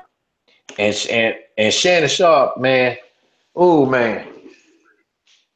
That's why ESPN didn't want him because he too honest and brutal. But when he be on Undisputed and when you listen to what he say, Yeah. dude, it's just cause like I was watching an episode of Undisputed one day, man. I had to watch the replay of it. Shannon said something, man, that was so on point about about with black folks and stuff like that, about like with the cops. Cause I think he said he told a story about his. I think he said it was he was about. I think he said it was about his son. Cause he was talking to his son on the phone, and he had his Bluetooth on or something. Well, he forgot his Bluetooth, but he had that little thing that you put on the dash that way you could talk to him and stuff like that. He said a cop pulled his son over. He told him, he said, Papa, I gotta let you. He said, Dad, I gotta let you go. He said, I think I think the cop's about to put me over. He said, no, keep me on the phone. He said, okay. He said, just keep me on the phone. He said, just do everything what they tell you to do, and that's it. Because Shannon said he experienced the same thing when he was when he went to play for Savannah State. He said he was in some part of the town. He was driving. Asked him, he said, well, you got your driver's license registration? He said, yes, sir, I do. It's the same thing he went through. His son was going through it. And asked him, where was you headed or something like that. He said, oh, I'm headed home from the game, so. I said, okay, well, you be careful. You have a nice day. And that was that on that. But Yeah. but like back with the LeVar thing real quick. Charles made mention about he said I ain't said nothing about me not hating on Lonzo. He said I just hate his jump shot. He said, but if anything I hate about the last name Ball, he said I just hate his dad. He said I'm making it known there. He said I'm sick and tired of his dad. I hate his dad going around telling all them lies. He's going around. He said the line there. He said going around telling all them more punk ass lies. Like that. But my thing Like is, damn. what I had a problem with Charles Barkley saying, he was like, his dad is just using them for money and shit like that. And I'm like, motherfucker, agents, the average NBA agents be using motherfuckers for money. God damn it. Mm-hmm. Let's cut the bullshit. At least if Mm-hmm. somebody's getting paid for my work, at least I know my dad is straight. Or my family members are straight. Just as my dad is worth a damn, or my parents is worth a damn. Because sometimes you got parents that ain't worth a damn. Let's just keep it 1,010. Mm-hmm. But we do have fathers such as himself that he deserves that little bit of paycheck. He deserves it. Mm-hmm. It's where they are now. Without him believing in his kids and being like, you know what, I'm gonna campaign for my son. I'm gonna talk a gang of shit. You know what I'm saying? my kids get my kids drafted to the Lakers. That was some bullshit right there. That was some Mm-hmm. bullshit. This dude campaigned the shit out of his son. Now, LeVar need to sit his ass down right now. You got your son where you Hey, YouTube the Breakfast Club interview with them, and they by name of a guy by the name of Gregory Hudson. He it's on my Facebook page because he tagged me on it. And big shout out to him anyway. I listened to that whole interview, dog, and LeVar couldn't. It was like LeVar just couldn't let his children not say not one word. I mean, I'm like, damn, let him talk. I agree. He should let him talk because the And then thing is, Charlie Man, the guy, he said, damn, man, he said, let him talk. yeah. But the thing is, I think he overdoing it. That's my issue with him. He's Mm-hmm. overselling his kids because I think he truly cares Mm-hmm. about his kids' well being. You know what I'm saying? Because Yeah. he gonna get his. I'm gonna tell you that right now. But at the same time, he need to chill out with some of those interviews and criticizing the Lakers organization and stuff like that. Like when you see And the that's current, bad. Even Luke Walton had to tell this man twice. Look, man, chill out. Let me yeah, do my job. You do your job. You know. exactly. There's nothing And even wrong with Charles doing what. and Charles Barkley, you said the same thing. He said, you know, he said like my daughter. He said my daughter, she's grown now. I can give her advice on as far as how to handle money, but I'm not gonna tell her how she need to do her business under her roof. You know, Exactly. that's true. And from what I understand, I think Lonzo still lives with them. From what I understand, I think he still lives out there with them. So, um, like I say, man, he needs to chill out. That's the only thing I hate Yep. about our balls.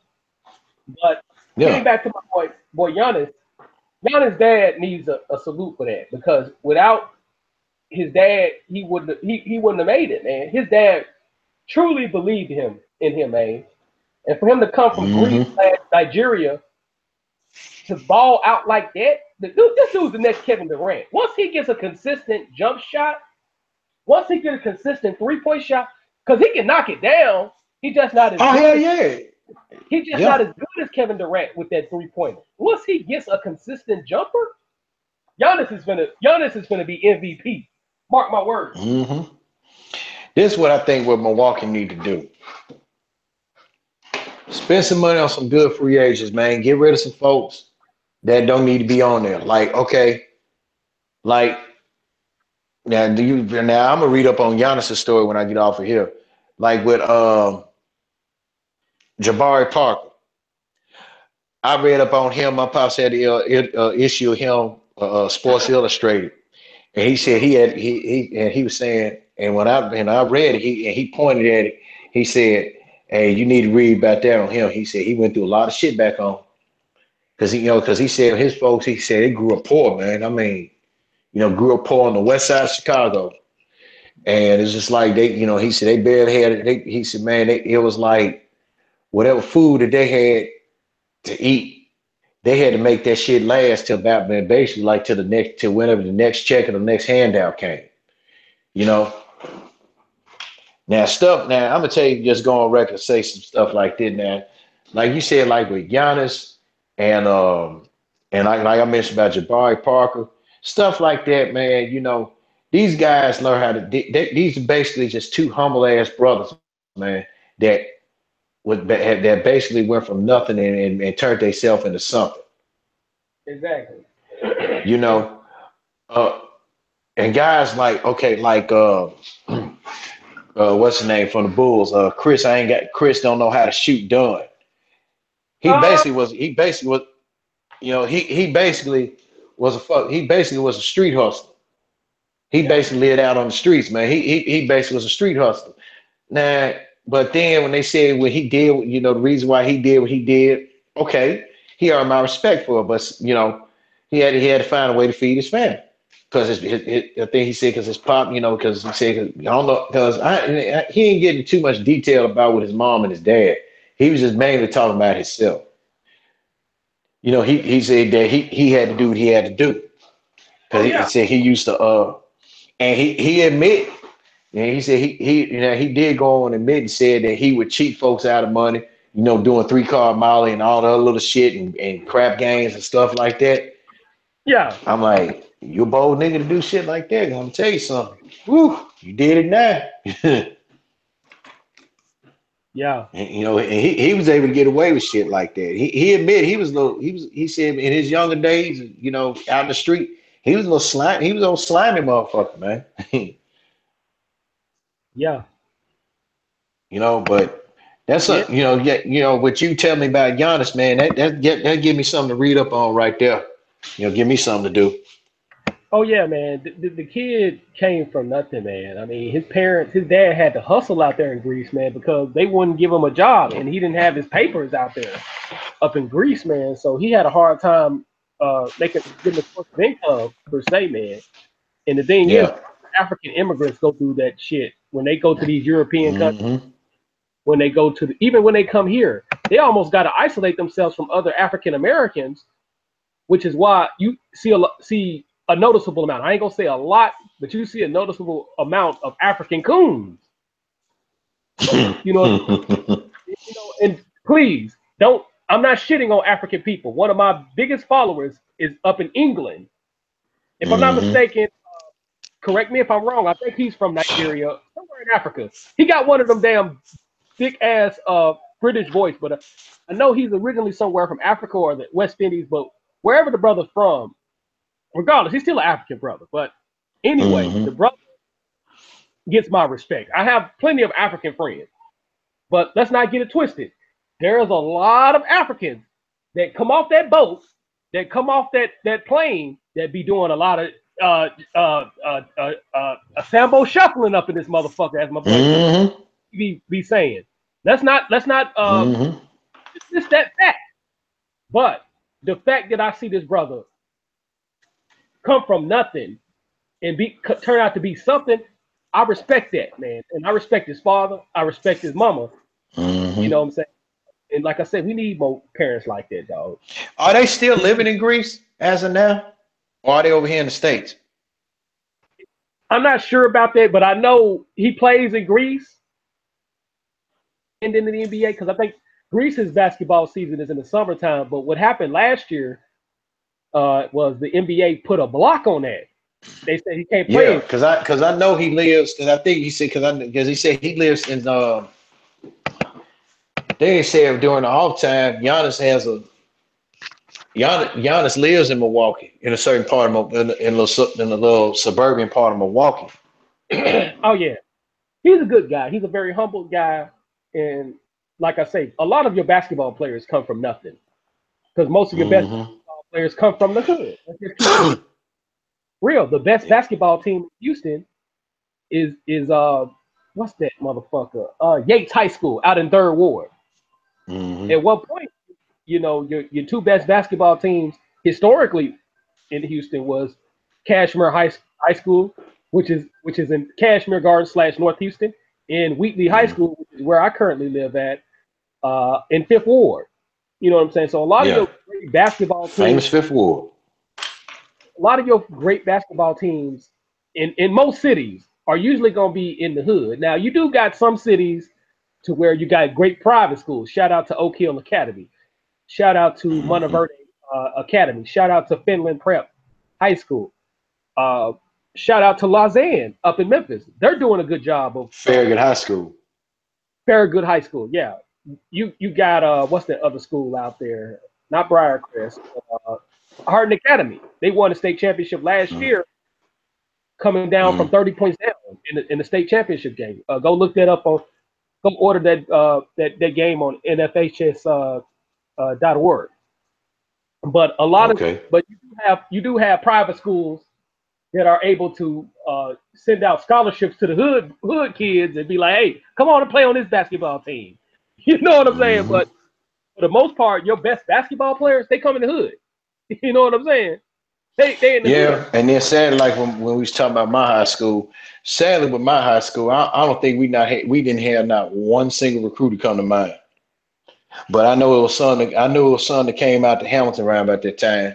But as far as like big schools and stuff, I think the only I think the big time recruiters that ever came over the South Side was for a major sport was for a guy by the name of Jaron Burns. He was a wide receiver for Southside. Yeah, And Tennessee, Georgia Tech, Michigan, and everybody else was pegging for him, but he chose to stay in Memphis. yeah. Uh, uh, let's see, we got some football scores here.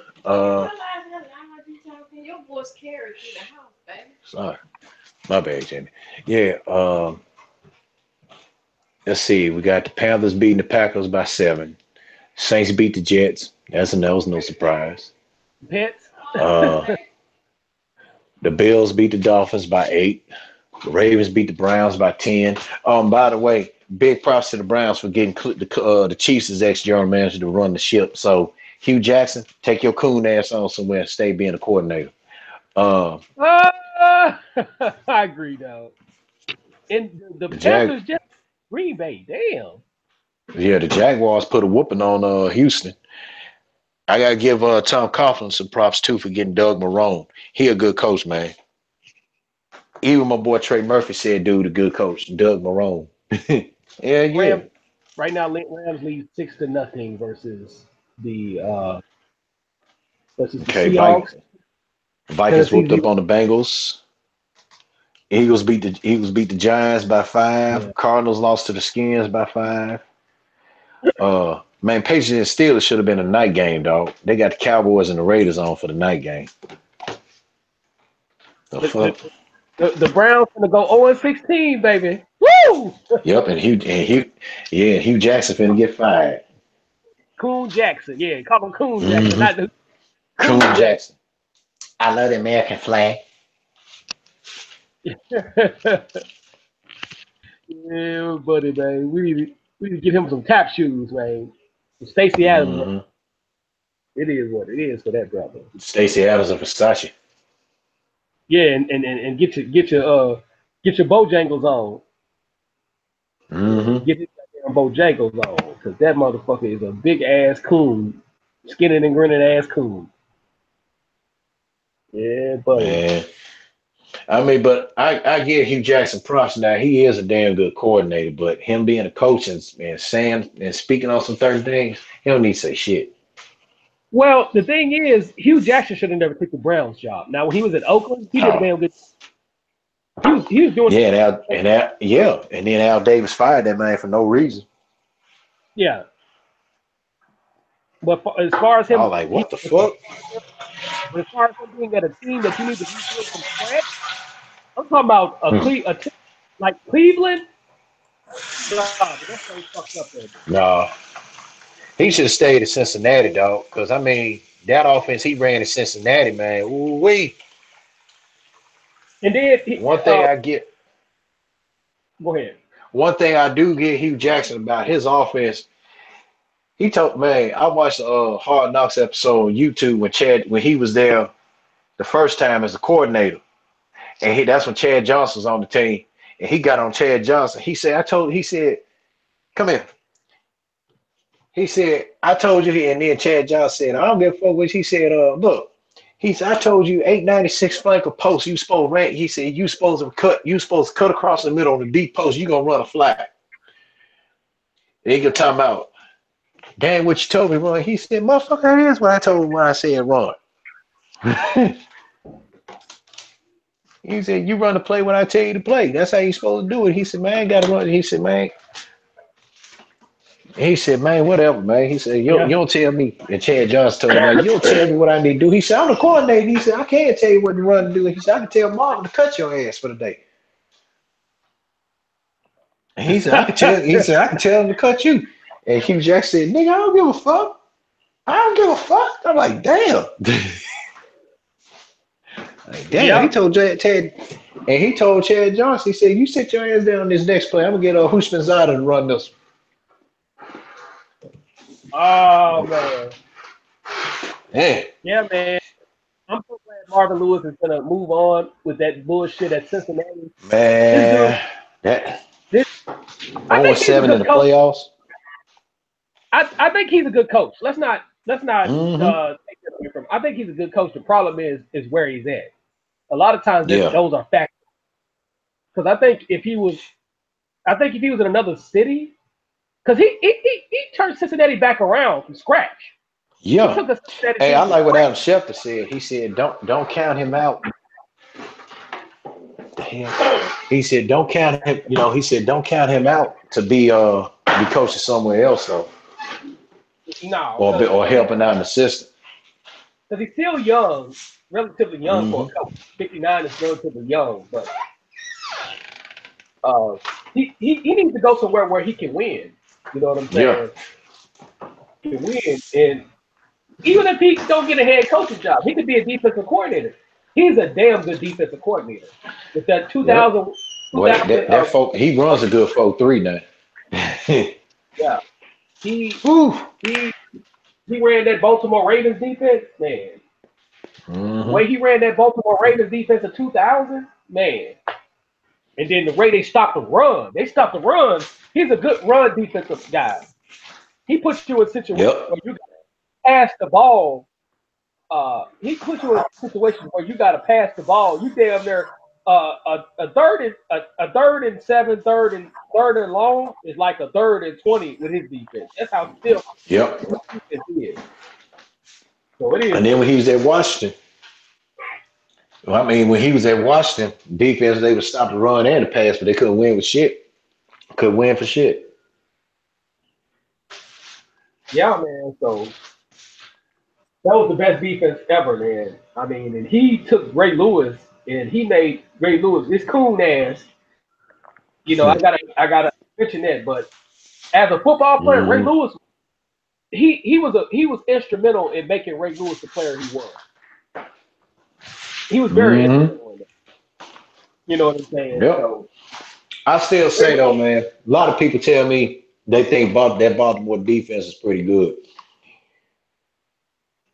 I still say this day 85 Bears was. That's argumentable, but the thing was the Baltimore Ravens. The reason why I say the Baltimore Ravens because they didn't have an offense. They didn't have no kind of offense. You can argue that Baltimore had an offense. You can argue, I mean not Baltimore, but Chicago did. So Chicago had Willie Gault as the wide receiver. They had Walter Payton as the running back. Nowhere near fucking Walter Payton. Any team that have fucking Walter Payton, they gotta put up punches, points in a bunches. Anybody that have that motherfucker. No, Jim McMahon sucked. That's what I didn't understand. Brian Billick was coaching. He had all them offensive weapons, but then they couldn't score no points. Quadri Ishmael, Travis Taylor, Patrick Johnson. Patrick Johnson was fast, but the play calling sucked ass. The play calling, and he was an offensive mind because he was a big factor in that 1998 that 1998 Minnesota Vikings. But he went to Baltimore and became the head coach. He had Marvin Lewis as the defensive coordinator, and they were just so fucking. They didn't have no fucking offense whatsoever at Baltimore. They couldn't score one for them until he got McNeil. Yeah, but when they got Trent Dilfer, put Trent Dilfer as quarterback. Anytime you got Trent Dilfer as your fucking quarterback, come on, dude. I'll take my chances with Jim McMahon more than fucking Trent Dilfer. Hell yeah. Hey, want me to tell you who's defense? Want me to tell you whose offense sucked? Despite all the weapons they got on their team? Seattle. Hold on. Ain't no way in hell you got Jimmy Graham. Jimmy Graham, and you supposed to play Jimmy Graham like how Drew Brees, Sean Payton utilized him. Ain't no way in hell you cannot. Pete Carroll could not say he couldn't utilize that man like that. Come on now. Jimmy Graham, 2 years straight, was the Saints' leading receiver in yards and receptions. Then he get traded to Seattle and he don't do shit up there. The issue I have with the problem with Pete Carroll is he has not gotten a running back, and they're running read option without a running back, and read option is the big factor in the read option is a running back. They're getting Russell Wilson killed because Russell Wilson in his first 3 years there, he wasn't taking that many hits like that. And that was because he ain't got no offensive line neither. They traded them for Jimmy Graham too. And then they stay hurt too. That's another. And look how it's benefiting the Saints. But when you when you have the read option, when you have the read option, you need a running back to sell the read option. There's no way you can run a read option and you don't have a running back to complement him. When they had Marshawn Lynch, that was the perfect system. Mm-hmm. Uh, Yep. And then even Marshawn Lynch but he even kind of called when you think about it, he kind of called Pete Carroll out too. Yeah, not only for that dumbass. See, it was before that dumbass shit. Matter of fact, it was after that dumbass shit he did, and he said I kept telling him all day all along. He said you got to do something else. This offensive side constantly keep running me. exactly. He said you got. He told him, man, you got all these receivers, and they name one receiver. He said name one receiver on the team that got over 1,000 yards. None of them. Doug Baldwin a year ago, he had 1,000 yards last year. Doug Baldwin, Yep. Baldwin led the league in touchdowns and touchdown receptions, and he had 1,000 yards last year for sure. I know that for a fact. But Yep. the thing is, Doug Baldwin is a small guy, so you can't rely on him like that. You need other receivers. Jermaine Curse and like Graham. yeah, he's a small guy. So I mean, Man, speaking of Seattle, man, I'm gonna tell you something. I'm gonna admit, I was so sick of Richard Sherman, but I guess fatherhood has humbled him a little bit, has made him come back down to earth. I'm starting to like the man now. So I'm admitting here, I done had a change of heart about Richard Sherman because Richard Sherman, I don't know who I was most sick of seeing on the TV more than anything, Richard Sherman or LeVar Ball. But after his wife and had his son and daughter, I think fatherhood has humbled him. He had, I give him he a good player. He ain't, he didn't want to speak. He really, he was being, and I remember Skip Bayless called him out on some things too. Him talking about he don't want to speak, talking about he don't want to, him refuse to speak to the media. And he said, does Richard know? He said, you can get fined for that. He said, just because Marshawn does it doesn't mean you have to do it and you're going to come out and admit it. But you know what? They need to get rid of that rule because if a person don't want to speak to you, they shouldn't have to be forced to do that. That's the thing that pissed me off about a lot of these sports leagues. And it's like that in every league. They shouldn't have to speak to you if they don't want to speak to you. That's the thing. That's some bullshit right there. I mean, I know it's a rule. I can't control the rules because I don't fuck with the NFL like that. But the thing is, they need to get rid of that bullshit rule because that's really hurting them right now, dog. That's hurting the NFL, dog. It's crazy. Hey, I don't know if I shared it too. On a side note, Keyshawn Johnson's son left Nebraska. Yeah, I heard about that. I've been heard about that. Yeah. Because he left because he left because he didn't want to play for the new coach. Bruh, you get under and that offense of Scott Frost gonna run there. Shit, your ass has been top 5, dog. Where you gonna go? Yeah. But then they said, but see, he ain't no saint. Cause see, they said ever since Keyshawn's son been up there, that man been in trouble with the law. I don't know how many times. Marijuana possession, then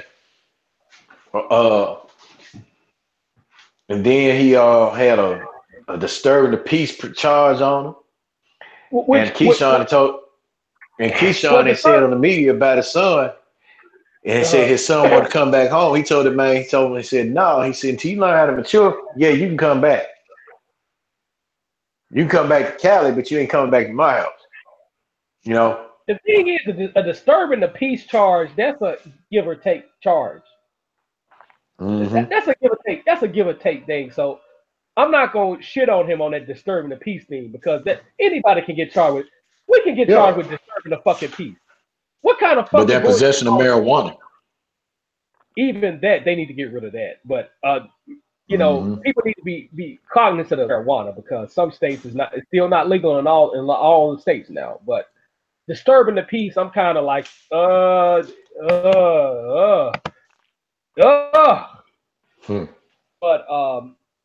looking at Seattle Seahawks statistics, Wilson is the leading rusher on the team. That's not a good thing. In the NFL, that's not a good thing. He has. Well, hell, Jalen Hurts our leading rusher. Huh? Jalen one dude said it worked, but because I'm gonna talk about them later on another live show. He said something about if you mess around, make Jalen Hurts your leading rusher and pass on for the game, you got Alabama beat. So that's another topic, another time, and I do agree with him.